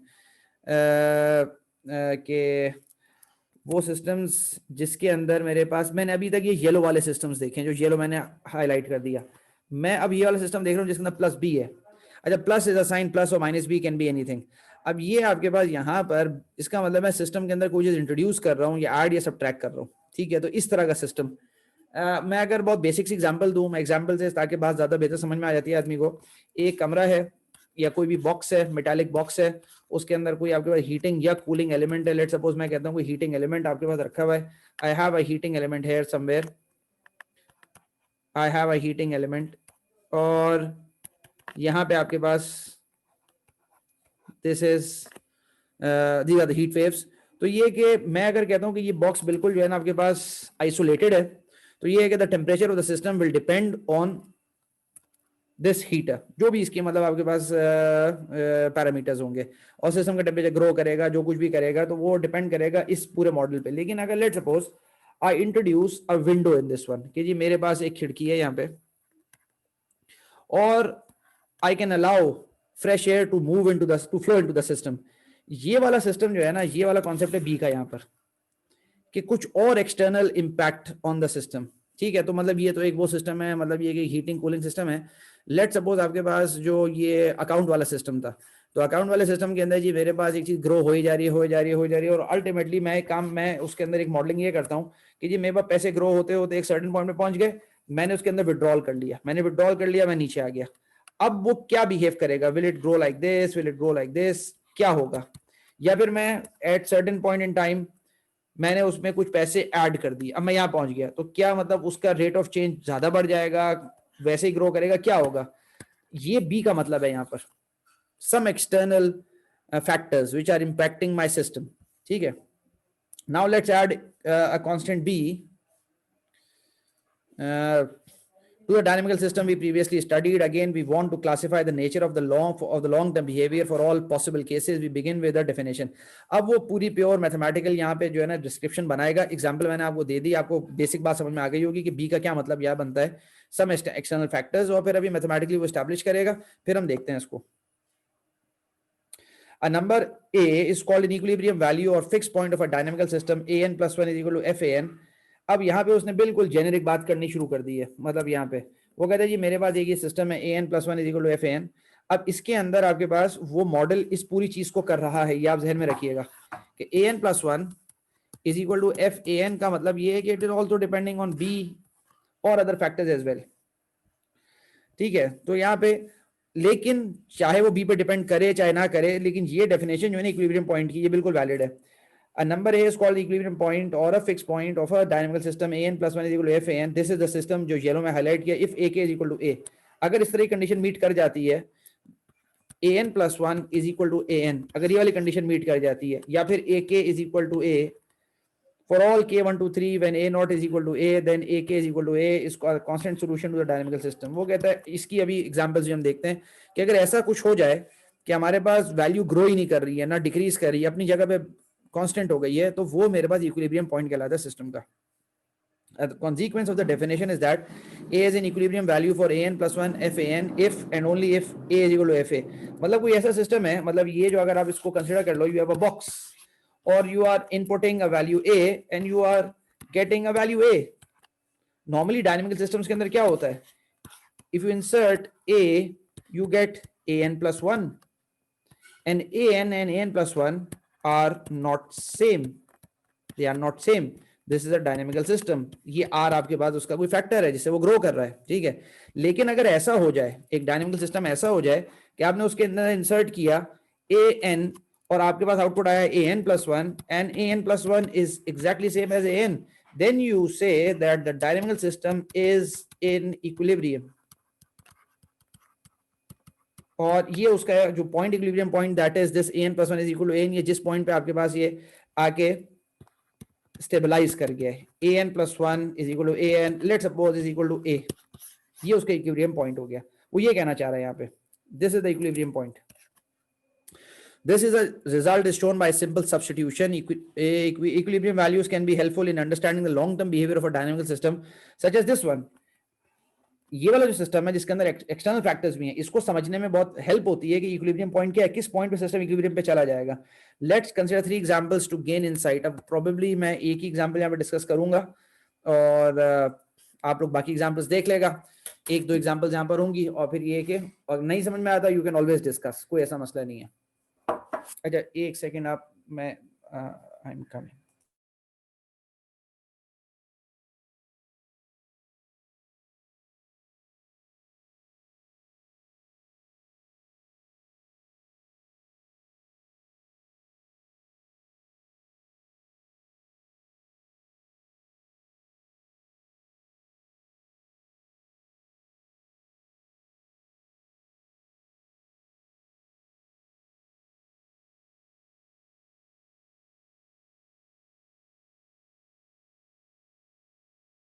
यहाँ पे हमारे पास जो क्वेश्चन लिखा हुआ है ये वो डिजॉक्सिन वाला है, जब भी मैंने पहले आपको एक्सप्लेन कर दिया था। और उसमें consider again the digoxin problem, recall that digoxin is used in the treatment of heart patients. The objective of the problem is to consider decay of digoxin in the blood stream to prescribe a dosage that keeps the concentration between acceptable levels so that it is both safe and effective. मैं एक diagram पहले आपको यहाँ पे बना के समझाऊंगा, फिर मैं एक पहले डायग्राम आपको बताता हूँ, उसके बाद जो है ना वो यहाँ पे हम इसकी और डिटेल्स को देखते हैं, इस फिगर्स को और सबको। View 100% draw. अगर आपको इसको नहीं समझ में आया तो आप मुझसे पूछिएगा। This is time and this is the dose. ये डोज मैंने बॉडी में इंट्रोड्यूस की, इट स्टार्ट्स टू डिके। अच्छा मेरे पास ये जो लेवल है, लेट सपोज मेरे पास ये एक लेवल है, मैं कहता हूं कि जी ये मेरे पास जो है ना this is the boundary line, और ये आपके पास जो है ना दिस इज द बाउंड, या this is the lowest level, कि जी आपके पास इससे नीचे जो है ना आपके पास डिजॉक्सिन का लेवल नहीं जाना चाहिए। तो मैं जब इस पॉइंट पे आके हिट करता हूं तो मुझे मतलब ये कि क्लिनिकली मतलब डॉक्टर्स ये आपको प्रिस्क्राइब करते हैं कि I should again take the digoxin, और मतलब ये कि कोई मेडिसिन मैं लूं ताकि मेरा डिजॉक्सिन लेवल दोबारा जो है ना राइज कर जाए, और फिर थोड़ी देर बाद फिर वो मतलब ये कि let's suppose this is 8 hours, तो हर 8 घंटे में मुझे जो है ना वो अपनी डोज को जो है ना वो लेना है ताकि मेरा वो लेवल जो है ना वो लोएस्ट लेवल से मैं ऊपर रहूं। क्या आपको बात समझ में आई है? Yes sir. Yes sir. ठीक है, तो ये बहुत बेसिक सी बात है कि जी मेरे पास ये नॉर्मल आपके पास जो अब मतलब ये कि अब तो दुनिया पर्सनलाइज्ड मेडिसिन की तरफ जा रही है, मतलब आइंदा के 20-25 सालों में ऐसा हो कि भाई मतलब हर आदमी के मतलब ये कि बॉडी स्ट्रक्चर के लिहाज से जो है ना फिर मेडिसिन प्रिस्क्राइब की जाएगी। तो ये वाला जो मॉडल है ना कि जी मेरी बॉडी के अंदर मैंने 50 mg दिया, तो 8 घंटे के बाद उसका कॉन्सेंट्रेशन लेवल गिरते गिरते लोएस्ट लेवल से नीचे जा रहा है, then again I will inject another dose. ठीक है, अब तो मतलब ये कि जो आईसी जो चिप्स जो डिजाइन होती हैं जो आपके पास एम्बेड हो जाती हैं बॉडी में, तो वो मतलब ये कॉन्सेप्ट के जी आपके पास ये वाली सारी चीजें you have to model this behaviour, और जब आप मॉडल करते हैं उसके बाद ही मतलब आप ये सारा काम कर सकते हैं। तो ये उस तरह का कॉन्सेप्ट है, अ वेरी सिंपल मॉडल। अच्छा, the objective of the problem is to consider the decay of digoxin in the blood stream to prescribe a dosage that keeps the concentration between acceptable levels so that it is both safe and effective. तो ये concept clear हो गया diagram से। Suppose we prescribe a daily drug dosage of 0.1 mg and know that half the digoxin remains in the system at the end of each dosage period. तो अच्छा अब मैं diagrammatically इस बात को नहीं बताऊंगा क्योंकि थोड़ा सा ये कॉम्प्लिकेट करके, अब यहीं से समझिए आप, वो बात तो आपको क्लियर हो गई कि आपके पास 0.1 mg आप रोजाना लेते हैं, और आपके पास we know that half of the digoxin and we know that half the digoxin remains in the system at the end of each dosage period. This results in the dynamical system. वो ये आपके पास है कि जी मेरे पास ये रोज आना का this is the daily dosage, ठीक है, और मेरे पास वो जो कहता है कि an + 1 = 0.5 an ये मॉडल उसने पहले भी मतलब एक्सप्लेन कर दिया था, और दूसरी बात यहाँ पे भी मतलब इसने बताया है कि जी मेरे पास ओरिजिनल का जो है ना, ओरिजिनल का मतलब ये है कि वो हाफ रह जाता है। तो ये आपके पास ओरिजिनल का ये जो आपके पास लिखा हुआ है 0.5, इसका मतलब अगर मैं लेट सपोज इसको एक क्रॉस लगा दूं, लेट सपोज मैं एक और कलर यूज करता हूं, आई फॉरगेट दिस वन। तो ये सिंपल ये बता रहा है an + 1 = 0.5 an कि जी मेरे पास जो रेट ऑफ डिके है that is 0.5, it remains half at next sample, it remains half, ठीक है। और ये कि जैसे ही आपके पास नेक्स्ट आता है तो मैं 0.1 का mg का डोज और इंट्रोड्यूस कर देता हूं सिस्टम में, ठीक है। तो ये मेरे पास सिस्टम बन गया। नाउ कंसीडर 3 स्टार्टिंग वैल्यूज और इनिशियल डोजेस। मैंने कहा कि जी आपके पास a0 0.1 भी मैं ले सकता हूं, और 0.2 भी ले सकता हूं, और आपके पास 0.3 भी ले सकता हूं कि जी इनिशियल मेरे पास मैंने कितना डोज दिया है, और उसके लिहाज से फिर मैं बिल्डअप करता हूं सिस्टम को। In figure 1.18 we compute the numerical solutions for each case. तो मैंने न्यूमेरिकल सॉल्यूशन, अब ये ध्यान में रखना कि यहां पे न्यूमेरिकल सॉल्यूशन में बना रहा हूं, मेरे पास क्लोज फॉर्म सॉल्यूशन यहां पर है या नहीं है, कौन जवाब देगा? है सर, बिल्कुल है। मेरे सामने पास, जो यस सर क्लोज फॉर्म है। मेरे पास क्लोज फॉर्म सॉल्यूशन अल्हम्दुलिल्लाह नहीं है। मेरे पास क्लोज फॉर्म सॉल्यूशन जो एग्जिस्ट करता था वो एग्जिस्ट करता था an + 1 RAN का, जो कि मेरे पास था कि जी आपके पास AK = RKA0। This was the close form solution for systems of this type. मेरा तो सिस्टम का टाइप ही बदल गया, मेरी सिस्टम की टाइप अब जो हो गई है that is totally different, that is an + 1 = RAN + B। तो मेरे पास मैंने तो अभी तक तो आपसे कोई डिस्कस नहीं किया है कि what is the close form solution for these systems. जब मैंने डिस्कस नहीं किया है तो मैं सॉल्व किस तरह करूंगा? यहाँ पे आई आइट्रेट, मैं न्यूमेरिकली आइट्रेट करूंगा, और फिर मैं इन इनिशियल वैल्यूज पर ये बताऊंगा कि मेरा सिस्टम क्या बिहेव कर रहा है। तो ये सबसे बड़ी मतलब सबसे बड़ा एडवांटेज है आपके पास क्लोज फॉर्म सॉल्यूशंस का, कि मुझे आइट्रेट नहीं करना पड़ता। जब क्लोज फॉर्म सॉल्यूशंस नहीं होते then I have to iterate. तो अगर मेरे पास क्लोज फॉर्म सॉल्यूशन होता, मैं डायरेक्टली जो है ना इनका कोई आइट्रेशन नहीं करता, मैं डायरेक्टली फॉर्मूले में इंट्रोड्यूस करता और बता देता कि भाई 8 घंटे बाद, 15 घंटे बाद, 40 घंटे बाद, 10 दिन बाद क्या होगा। ऐसा अभी मैं नहीं कर सकता, ठीक है। ये भी मैं अभी आपको आगे दिखाऊंगा कि ये मैं इसका भी ड्राइव करवाऊंगा close form solution. I hope मैंने बात अपनी क्लियर कर दी। अगर कोई कंफ्यूजन आप पूछ लें।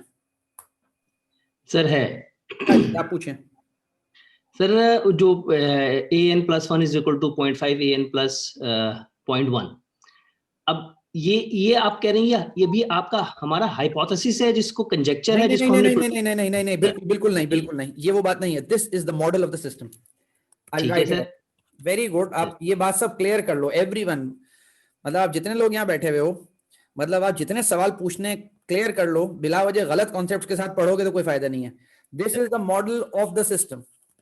किस सिस्टम का मॉडल है कि जी डिजॉक्सिन मेंटेन करनी है, और मैंने जो है ना वो 0.1 mg दवा खानी है, और डिजॉक्सिन लेवल कितना गिरता है, ये वो मॉडल है। मॉडल के लिए मुझे कोई सोल्यूशन बनाना पड़ता है, तो मॉडल के लिए सोल्यूशन जब मैं बनाता हूं तो उसके लिए कंजेक्चर होता है। अभी मसला है, देखो मैं पूरी बात दोबारा समझाता हूं। मेरे पास मॉडल को 2 मेथड्स हैं सॉल्व करने के। एक मेथड है आपके पास numerically, that is you iterate. Iterate का क्या मतलब है जी? आपके पास लिखा हुआ है an + 1 = RAN + B। अब आपको अगर लेट सपोज चाहिए a 1 मिलियन, तो वो कहेगा कोई मसला नहीं है, you tell me the value of a and 1 a 10⁻6 - 1। तो अब तुम बोलोगे भाई ये a 10⁻6 - 1 ये कहां से आएगा? बोले कोई मसला नहीं, इससे एक पीछे वैल्यू पे चले जाओ। तो ये जो मेथड है आपके पास, दिस इज न्यूमेरिकल कंप्यूटेशन, कि you build up the solution, you don't have a closed form solution, you don't have analytical solution, you build up the solution। build up the solution का क्या मतलब बना कि जी मुझे अगर ये वैल्यू मालूम करनी है तो आपको ये मालूम होना लाजमी है, ये मालूम करना है तो ये लाजमी है, ये मालूम करना है तो ये लाजमी है। तो इसका मतलब है you should be knowing the complete sequence, उसके बगैर आप कर ही नहीं सकते। This is the numerical solution, जहां पर आपके पास कोई क्लोज फॉर्म सोल्यूशन नहीं है। लेकिन ये तो बहुत ही एक मतलब ये एक टीडियस मेथड है, तो बहुत मसले का मेथड है। इसका सोल्यूशन क्या है? इसका सोल्यूशन ये है कि I go to a close form solution. Close form solution क्या होता है? क्लोज फॉर्म सोल्यूशन ये होता है कि जी अगर आपको ये वैल्यू चाहिए कि जी व्हाट इज a 10⁻6, आप बोलेंगे कोई मसला ही नहीं है, दिस इज 10⁻6। आप बोले you just tell me this value what is a0, और मैं आपको ये बता दूंगा। ये होता है क्लोज फॉर्म सॉल्यूशन। ये निकलता कैसे? ये निकलता हाइपोथेसिस से, जो वहां पे मतलब उसने कंजेक्चर किया और कंजेक्चर को फिर उसने जो है ना मैथमेटिकली प्रूव किया। हाइपोथेसिस और कंजेक्चर, किसका कंजेक्चर किया आपने? यू मतलब propose, you make a hypothesis of the solution of the system.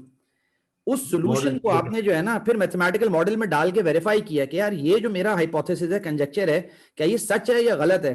जब वो प्रूव हो गया कि सही है तो wonderful, you have a close form solution, और फिर ये तुम वैल्यूज कोई भी कंप्यूट कर सकते हो। अब मैं रुक जाता हूं, अब आप पूछो, आप में अगर कोई कंफ्यूजन इसके अंदर है या बिल्कुल समझ में नहीं आया बात। सर वो हमारे पास वो एक आपने स्लाइड दिखाई थी जिसमें लिखा था मेथड्स ऑफ कंजेक्चर। हाँ हाँ, अगर सर मैं दोबारा उस पर उसके चला साथ जाता हूँ, एक मिनट हाँ, मैं दोबारा इस उस पर स्टेप चला को जाता हूँ। और ये वाला जी सर, इसको छोड़ो, बल्कि अगली वाला जो पूरा मेथड है ना जो लिखा हुआ है, ये वाला। अब पूछो आप जी सवाल। सर जी ये जी, आप वाली। पूछें। अब मैं कहना चाह रहा हूँ अभी अभी जो आपने बात की है ना कि ये हमारा मतलब पहला जो इक्वेशन जो मैं जिसको मैं कंजेक्चर का आपने कहा ये तो क्वेश्चन से हमने निकाला है। ये उसके ऊपर मैथमेटिकल ये मॉडल है, ये दो अलग बातें हैं। अच्छा एक मिनट, आप एक मिनट बात कौन करें अभी? ठीक है, नदीम अख्तरबाद, ठीक है, गुड। नदीम देखें, दो अलग बातें हैं। एक होता है मैथमेटिकल मॉडल, एक होता है उसका सॉल्यूशन। जो सर, मेथड ऑफ कंजेक्चर है ये आपके पास सॉल्यूशन बनाने का मेथड है, ये मैथमेटिकल मॉडल का मेथड नहीं है। नोटेड सर, दोबारा मैं कॉपी। बताता हूं, एक है मैथमेटिकल मॉडल और एक है सॉल्यूशन उसका। तो ये जो आपके पास है ये इसके लिए है, इसके लिए नहीं है। हमारे सर पास जो मैथमेटिकल मॉडल था इस पूरे केस में, मैं उसको हाईलाइट करता हूं। अब देखें, ये जो मैंने हाईलाइट किया ना ये मैथमेटिकल मॉडल है, जो येलो मैंने हाईलाइट किया। अच्छा मैंने गलत कर दिया इसको जो है ना, फिर चलो इसको मैं ब्लू से कर देता हूं। ये जो ब्लू से मैंने किया ना ये इसका कंजेक्चर था और जो वाकई में इसका सॉल्यूशन था। तो येलो में is the mathematical model. I write here again, this is the mathematical model. आपको येलो कलर नजर आ रहे हैं सबको? Yes sir good. ये मैथमेटिकल मॉडल है, ये उसका कंजेक्चर मैंने मतलब ये कि my conjecture was that this can this be a solution. I verified this here, मैंने कहा हाँ बिल्कुल। और फिर मैंने कहा कि yes this is a solution, A K is equal to R K A not, this is a solution, a close form solution of my mathematical model. ये दो बिल्कुल अलग बातें हैं। बाज दफा आपके पास सॉल्यूशन बनता है मैथमेटिकल मॉडल का, बाज दफा नहीं बनता। बाज दफा जब बन जाता है तो आपकी जिंदगी बहुत आसान हो जाती है एनालिसिस के लिए। अगर नहीं बनता you go for numerical solutions.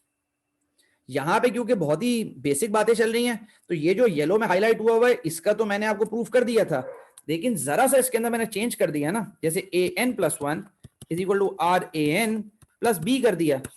ये जो बी इंट्रोड्यूस करने से ये वाला मॉडल जो है ना ये इसका वैलिड नहीं है। आप एक एक्सरसाइज खुद करके देखना, आप इसको खुद इस तरह प्रूफ करके कोशिश करना, ये प्रूफ कभी भी नहीं होगा।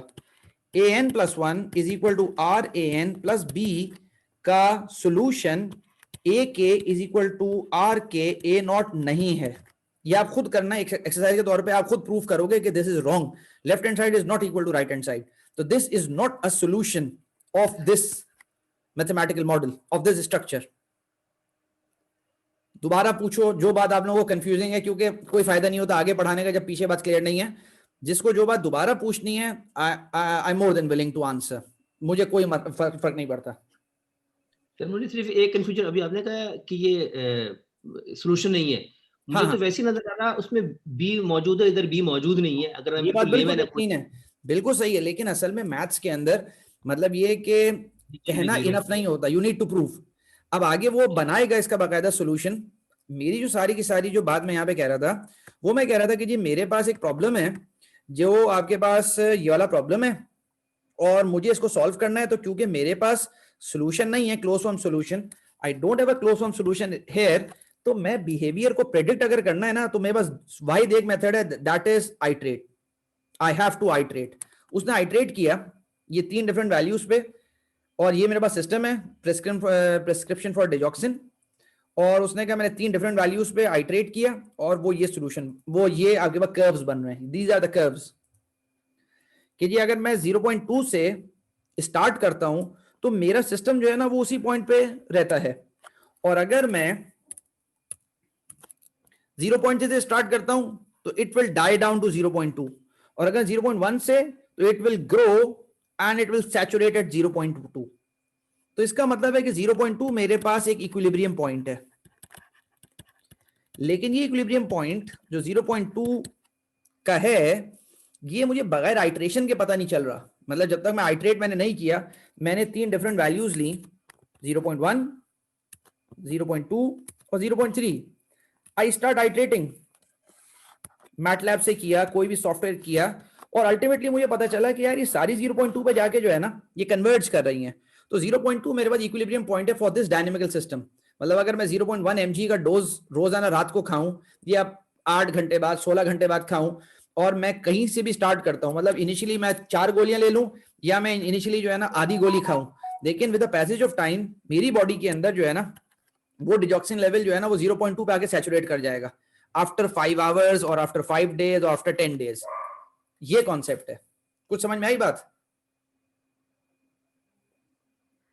जो भी बोला ना, मैं 0.1 खाऊं और ये सैचुरेट कर जाएगा 0.2 पे, मैंने तो कम खाई है तो ज्यादा पे कैसे सैचुरेट कर रहा है? यही तो अजीब चीज है। ये तो मैथमेटिकल मॉडल में, ये तो आपको कहता हूं कि जो इनसाइट है डायनेमिकल सिस्टम की, वो ये जो आपने मैथमेटिकल मॉडल बनाया है ना, अब वही बात है ना, डॉक्टर्स को समझाना मतलब ये बहुत मुश्किल चीज है, और सीधी बात है पेशेंट को समझाना मतलब शायद डॉक्टर्स को तो अंदाजा हो जाएगा कि भाई मैं ज्यादा खिला दी, और ये बात तो समझ में आ रही है कि मैं इक्विलिब्रियम पे यहाँ पे पहुंच गया, लेकिन अगर मैं कम खिला रहा हूं तब भी because it is accumulating in the blood, करते करते करते करते उसी पॉइंट पे पहुंचेगा। अच्छा, ये वाली बात शायद आपको भी बहुत अजीब सी लगे, लेकिन जब हम इसका क्लोज फॉर्म सोल्यूशन बनाएंगे, इसका स्टेबिलिटी एनालिसिस करेंगे, तब आपको खुद समझ में आएगा कि हाँ यार ये बात बिल्कुल सही है। क्योंकि जो चीज आप मैथमेटिकली प्रूव कर देते हैं और वो न्यूमेरिकली आप सॉल्व कर रहे हैं, तो आपको अंदाजा होता है कि ये रिजल्ट उसका बनेगा। मतलब मैथमेटिकल मॉडलिंग का सबसे बड़ा एडवांटेज ये होता है कि बहुत सारी चीजें जो आपको बिल्कुल मतलब ये कि ऑब्वियस नहीं होती हैं, when you solve the system तो आपको अंदाजा होता है कि यार इसके ये रिजल्ट्स आएंगे अगर मॉडल आपने सही बनाया है।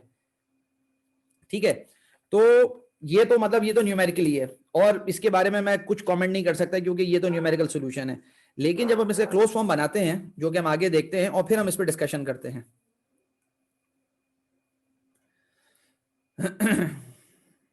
Stable equilibrium point, note that. अच्छा, ये वाले जो कॉन्सेप्ट आपके पास हैं, note that the value 0.2 is an equilibrium value because once that value is reached the system remains at 0.2 forever। अच्छा, एक और इंपॉर्टेंट बात, इसका मतलब है 0.2 के ऐसी वैल्यू है जो अभी मैंने समझाई थी, जब सिस्टम के अंदर आपके पास an is equal to 0.2 जाता है तो सिस्टम के आउटपुट पे भी आपके पास 0.2 आ रहा है, which is also very strange। I am introducing 0.1 mg at the end of every day or at the end of every session, उसके बाद भी भाई मेरे पास जो रिजल्ट आ रहा है वो 0.2 आ रहा है। और ये सारी की सारी चीजें ये मैथमेटिकल मॉडल हमको बता रहा है, लेकिन अभी तो न्यूमेरिकल है, हम इसको क्लोज फॉर्म के अंदर एनालाइज करेंगे, वो ज्यादा बात क्लियर होगी।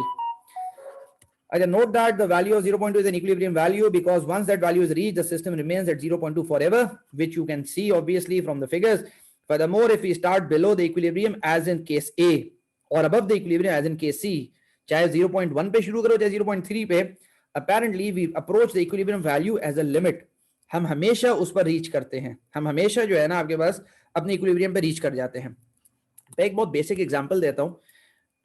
एक बाउल है, और ये कि यहाँ पे no matter if you start from here, you start from here, आपके पास मतलब ये एक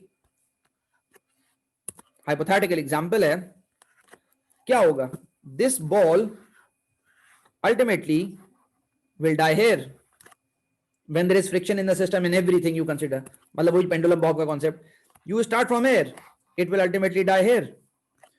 तो no matter from which position you start, it will die at the equilibrium। और एक बॉल को तुमने यहां से शुरू किया और छोड़ दिया, it will remain here forever। Exactly ये कॉन्सेप्ट है इस डायनेमिकल सिस्टम के अंदर। In the problems you are asked to compute solutions for starting values even closer to 0.2, lending evidence that 0.2 is a stable equilibrium point। तुम कहीं से भी शुरू करो, you start from anywhere, you land at 0.2 when digoxin। अच्छा, ये क्यों होता है इस तरह? मतलब वो लोग जो मुझसे पहले पढ़ चुके हैं या मतलब जिनको आइडिया है मैथ्स का अच्छी तरह, you have eigen values in the system, मतलब सिस्टम की आइगन वैल्यूज ऐसी हैं, मतलब ये वो कॉन्सेप्ट है जो आपने अंडरग्रेड में बहुत दफा देखा होगा, लेकिन लोगों को अक्सर को क्लियर नहीं होता ये आइगन वैल्यूज होती क्या है। मतलब सिस्टम की आइगन वैल्यूज ऐसी हैं कि आपके पास वो फोर्स कर रही हैं the system to be stable. जब भी अगर आइगन वैल्यूज कॉन्सेप्ट आया तब आई विल एक्सप्लेन यू इंशाल्लाह। तो ये सिस्टम की अपनी प्रॉपर्टीज होती हैं, सिस्टम की अपनी डायनामिक्स होती हैं। When digoxin is prescribed, the concentration level must stay above an effective level for a period of time without exceeding a safe level. Let's suppose 0.2 मेरे पास जो है ना एक सेफ लेवल था, तो मेरा सिस्टम इस तरह डिजाइंड है कि 0.2 पे आगे वो स्टेबल हो जाता है, ना उससे ऊपर जाता है ना उससे नीचे जाता है। अच्छा, अ सेकंड एग्जांपल, ये एग्जांपल को हम देखते हैं और फिर उसके बाद इसके क्लोज फॉर्म सॉल्यूशन को, वैसे भी ये 5:45 हो गए, लेकिन I will try to wind up this जितना भी मैं इसको कर सका। और सर काइंडली ये क्वेश्चन है हाँ हाँ पूछिए। Sir, what if we change the value of dose per day, like इसमें हम 0.1 mg ऐड कर रहे हैं, अगर हम उस आइट्रेशन वैल्यू को चेंज कर देते हैं तो रिजल्ट हमारे चेंज हो जाएंगे बिल्कुल डेफिनेटली। बिल्कुल बिल्कुल। असल में मैं यही कह रहा हूं कि अभी आपको इसकी अंडरस्टैंडिंग इतनी डिटेल नहीं हो सकती उस वक्त तक जब तक कि आप क्लोज फॉर्म सॉल्यूशंस ना देख लें और इसका पूरा डिटेल बिहेवियर ना स्टडी कर लें। अभी तो मैं अगर आपको बताऊंगा तो मतलब ये जो लेवल है ये बिल्कुल पॉसिबल है कि आपके पास जो है ना मैं 3 दिन बाद चेंज कर दूं, 0.1 से 0.2 कर दूं, 0.25 कर दूं, 0.01 कर दूं, तो सर इसका मतलब इक्विलिब्रियम स्टेट हमारी चेंज हो जाएगी फिर? बिल्कुल चेंज हो जाएगी, बिल्कुल पूरा डायनामिकल सिस्टम बुरी तरह हिल जाएगा। क्योंकि मतलब जब इनटेक आपके पास सिस्टम की चेंज कर रहे हैं तो आपके पास इसका जो इम्पैक्ट आएगा सिस्टम पर वो कहीं ना कहीं मतलब ये कि अच्छा एक बात मुझे लगता है ये कि शायद ये बात मैंने आपकी सही जवाब नहीं दिया। I don't think so the equilibrium will change, लेकिन I am not sure, I need to prove it mathematically, जो कि मैं अभी मुझे टाइम मिलेगा 1-2 दिन बाद तो फिर मैं बैठ के करके इसको इस पे रख दूंगा कि मैं आपकी बात समझ गया। I write your question here. If the dosage, if the intake, if the daily dosage changes, will the equilibrium point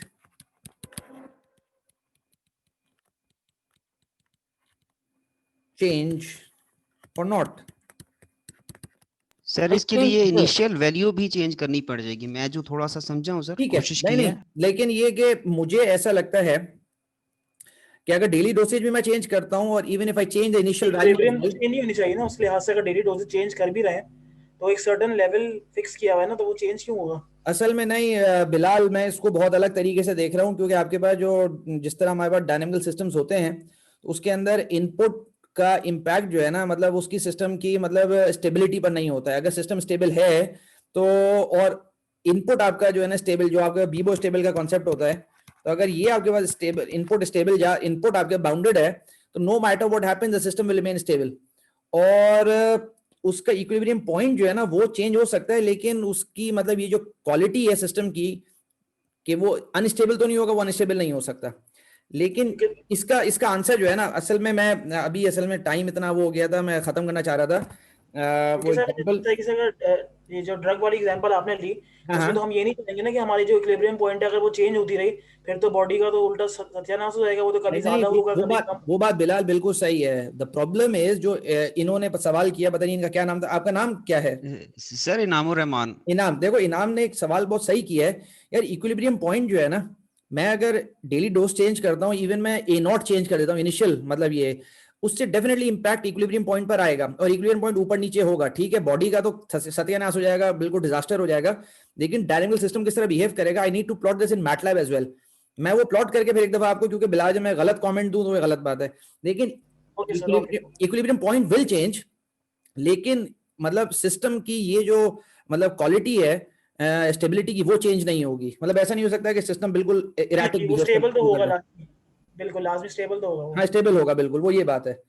sir हम आइट्रेशन वैल्यू ही डिफाइन करेंगे with respect to the initial value. मैं आइट्रेशन जो दे रहा हूँ उसको 0.1 mg की, मेरे ख्याल में अगर उसको मैं 0.2 mg भी दूंगा तो मुझे उसकी इनिशियल वैल्यू 0.5 से 0.4 पे लेके जानी पड़ेगी अगर मैंने उसकी असल में इनाम ये असल में मसला है कि इनाम ये ज्यादा बेहतर ये है कि अगर मैं इसको न्यूमेरिकली एक दफा मैं मैटलैब में देख लूँ ना, मैं बहुत छोटा सा कोड लिख लूंगा, मतलब आप सबको अक्सर को मैटलैब आती होगी, आई डोंट थिंक सो ये कोई 10-15 मिनट से ज्यादा का प्रॉब्लम है, मैं उसमें करके जो है ना आपको यहाँ पे दिखा दूंगा तो आपको वो बात क्लियर हो जाएगी कि भाई ये फैक्टर चेंज हो रहे हैं ना, तो वो ज्यादा बेहतर होगा। अच्छा ये कि एन इन्वेस्टमेंट एन्युटी और इसको ये प्रॉब्लम क्या है, इसके अंदर सिंपल वही प्रॉब्लम है जो पहले चल रहा था कि जी आपके पास 10% मतलब ये है कि वो इंटरेस्ट रेट है, नो नॉट 10%, 1%, लेकिन सिंपल यहाँ पर वो कहता है मैं $1000 जो है ना मैं विड्रॉल कर रहा हूँ। तो अब सिस्टम पूरा ये वही हो गया जो अभी आपके पास system AN+1 is equal to RAN+B, बिल्कुल यही वाला सिस्टम है जो ये डेली डोसेज वाला आपके पास हो गया कि भाई सिस्टम के अंदर कोई चीज मैं वहां पे इंट्रोड्यूस कर रहा था, यहाँ पे मैं विड्रॉल कर रहा हूँ। तो अब वो कहता है कि जी मैं 3 वैल्यूज ली, मैंने प्लॉट किया, और ये कि जब मैं 3 वैल्यू से प्लॉट कर रहा हूँ, अच्छा आई विल एंड हियर, मैं इसके बाद बस ये था कि ये अनस्टेबल, हाँ ठीक है, यहां से फिर मैं I will start next time इंशाल्लाह, बस मैं यहाँ पे भी एंड करता हूँ। हाँ, यहाँ पे वो कहता है कि जी 3 मेरी इनिशियल इन्वेस्टमेंट्स थी और मेरा ये सिस्टम था और मैंने इसका मैथमेटिकल मॉडल डेवलप किया। वो यहाँ पे कहना चाह रहे हैं कि अगर आपकी इन्वेस्टमेंट ये है मतलब $100,000 से ऊपर तो you will keep on growing, अगर $100,000 है you will stay way you are because you are withdrawing 100,000 मतलब डॉलर्स एवरी मंथ, ठीक है, यहाँ पे लिखा हुआ, अच्छा $1,000 पर मंथ, मंथली विड्रॉल। तो अगर आप $1,000 उसमें से मंथली निकाल रहे हैं इस सिस्टम में से, तो ये मेरा मैथमेटिकल मॉडल हो गया। Let me right here, this is my mathematical model. Mathematical model solution इसका नहीं है, आइट्रेट मैं कर रहा हूं और मेरी इनिशियल इन्वेस्टमेंट ये है, these are my initial investments कि ये $90,000 या 100,000 या $110,000।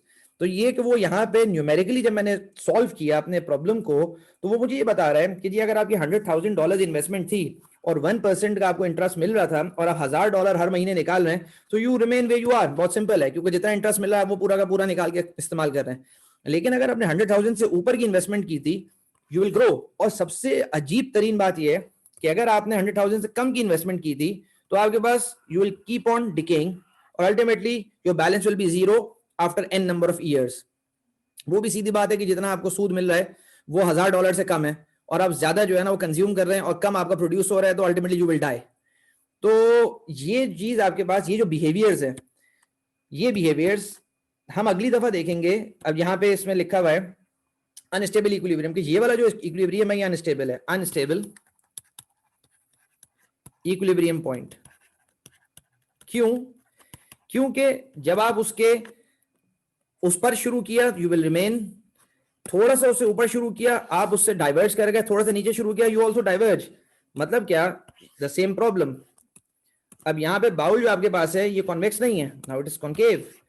कि if you start from here you will keep on sitting where you are, but if you perturb the system a little bit, अगर आप यहां से शुरू करेंगे एकदम ये नीचे गिर जाएगा, और if you start from here somewhere it will also fall down। तो आपके पास ये सिस्टम इस तरह का सिस्टम है, this is unstable equilibrium। Notice that the value 100,000 is an equilibrium value. Once it is reached, the system remains there for all subsequent values। वहां पे पहुंच गया it will remain there, that is an+1 is equal to an which is 100,000। But if we start above that equilibrium, there is growth without bound। मतलब ये कि आपके पास अगर हम जरा सा ऊपर से शुरू कर देते हैं, ये आपके पास इक्विलिब्रियम पॉइंट है, that is 100,000। जरा सा यहां से शुरू कर देते हैं, it will grow without bounds, or which is this one। On the other hand, if we start below 100,000, that is if we start somewhere here, it will decrease। If we start below this, the savings are used up at an increasing rate। Note how drastically different the long-term behavior that even though the starting values differ by $0.02। ना 0. मतलब 2 Saint से आपने differ किया, लेकिन एक दफा आप grow करके कहां से कहां चलेगा और एक जगह आप डिफर मतलब ये ड्रास्टिकली बहुत जो है ना आपने रिड्यूस कर लिया। In this situation, we say that the equilibrium value 100,000 is unstable equilibrium point। If we start close to the value, even within a penny, we do not remain close। Look at the dramatic difference displayed by figures। तो ये सब जो है ना लिखा हुआ है इसके अंदर, जो आपको मतलब यहाँ पे बात क्लियर हो गई है यहाँ पर कि जी मतलब बहुत थोड़ा आपने मतलब उसके अंदर डिफरेंस है और उसके बाद जो है ना बहुत दूर आप चले जाते हैं in long terms. I stop here. I hope आपको बात समझ में कुछ आई होगी। जो भी क्वेश्चन आप लोग व्हाट्सएप पे जरूर मुझसे पूछ लीजिएगा, और मतलब जो फाइनली जो स्टूडेंट्स मतलब ये रजिस्टर रहेंगे तो वो फिर सारे अपने ईमेल एड्रेसेस मुझसे व्हाट्सएप पे शेयर कर लें। और फिर मैं ये जो सारे नोट्स है ना, ये उनको ऑनलाइन अपडेट होते रहेंगे, वो इसको एक्सेस कर सकते हैं सारे नोट्स को। तो आप उस पर लिख दीजिएगा व्हाट्सएप ग्रुप पे कि जिनको भी मतलब जो इंटरेस्टेड है जो इस कोर्स के अंदर, तो उनको फिर मैं ये शेयर कर दूंगा सारी चीजें। कोई बात पूछनी है आप लोग पूछ लें मुझसे, या कोई नहीं सर, यहाँ पे सजेशन है, कोई कमेंट है? ये जो सिस्टम का रिस्पांस आता है, हम लीनियर ट्रांसफॉर्म लगाते हैं, वो एल ट्रांसफॉर्म लगाते हैं या फिर जी ट्रांसफॉर्म लगाते हैं, तो वो जो उसका आंसर आता है हमारे पास, रिस्पांस ऑफ द सिस्टम, तो क्या वो कंजेक्टिव होता है? नहीं नहीं, वो कंजेक्चर नहीं है असल में सन्नान। एक सेकंड, लिसन लिसन, हमारे पास लेप्लास से जेड ट्रांसफॉर्म लगाते हैं ना, वो तो डिफरेंट प्रोसीजर्स हैं, जैसे डिफरेंशियल इक्वेशन को हम सॉल्व करते हैं। तुम्हारे पास dx by dt is equal to ax। अब मुझे कहते हैं कि जी सॉल्व करो इस डिफरेंशियल इक्वेशन को, मैं कहता हूँ dx is equal to x a dt, dx by x is equal to a। So this is not a conjecture, this is all maths कि जी यहाँ पे this is ln x is equal to at and then you take मतलब on both sides x is equal to EAT plus C. So you have a model of the system, mathematical model, और you get an answer. ये जो आपके पास चीजें conjecture थोड़ी है यहाँ पर, क्योंकि ये जो वो डेवलप कर रहा है ना अपनी चीज को, वो बहुत जनरल टर्म्स में कर रहा था, इसलिए उसने conjecture और ये सब बात की। ये जो मैंने तुम्हारे सामने मैथ्स लिखी है ना, ये डिफरेंशियल इक्वेशन है, डिफरेंशियल इक्वेशन का ये आंसर है। इसी तरह अगर वहां पर डिफरेंस इक्वेशन होती और तुम उसको सॉल्व करते, तुम्हारे पास वही आंसर आता जो यहाँ पर है। और लेप्लास ट्रांसफॉर्म जो है ना, वो इस पे लगता है। सर ओडीई पे अप्लाई करते हैं ना एस डोमेन में कन्वर्ट करने के लिए। हाँ, लेप्लास तो यहाँ पे अप्लाई करते हैं ताकि मेरे पास जो है ना फ्रीक्वेंसी डोमेन में मैं कन्वर्ट करूं और वहां पे कन्वोल्यूशन सारे ऑपरेशन सिंपलीफाई हो जाएं, वो ये चीजें। लेकिन मैं जब भी शुरू में कह रहा था कि ये दोनों बिल्कुल सिमिलर है, ये वाली मैथ्स और वो वाली मैथ्स बिल्कुल सिमिलर है। मतलब जो अभी आर की वैल्यूज आ रही थी ना, इनका डायरेक्ट ताल्लुक सिस्टम के पोल से, उसके आइगन वैल्यूज से। लेकिन मैं अभी वो डिस्कस यहाँ पे नहीं कर रहा, क्योंकि हो सकता है बहुत सारे लोगों के लिए एकदम वो बहुत ज्यादा मतलब ये कि हैवी हो जाए। ये सारी की सारी बातें डायरेक्टली पोल से डिस्क्रीट सिस्टम के सब वो रिलेट करती हैं। बिल्कुल, जिस तरह के जीटा ओमेगा वगैरह होते थे, ये वही सब सारी चीजें। असल में जीटा ओमेगा वो सब तो बहुत ही लिमिटेड चीजें हैं, क्योंकि वो एलटीआई की हैं और वो भी सेकंड ऑर्डर की हैं। यहाँ पे जो बात कर रहा है ये आपके पास एक बहुत जेनरिक सिस्टम्स की बात कर रहा है। ठीक है, सही, ठीक है, okay, thank you, thanks a lot, अस्सलाम वालेकुम। बस फिर इंशाल्लाह आप लोगों से बात होती है। अल्लाह हाफिज़।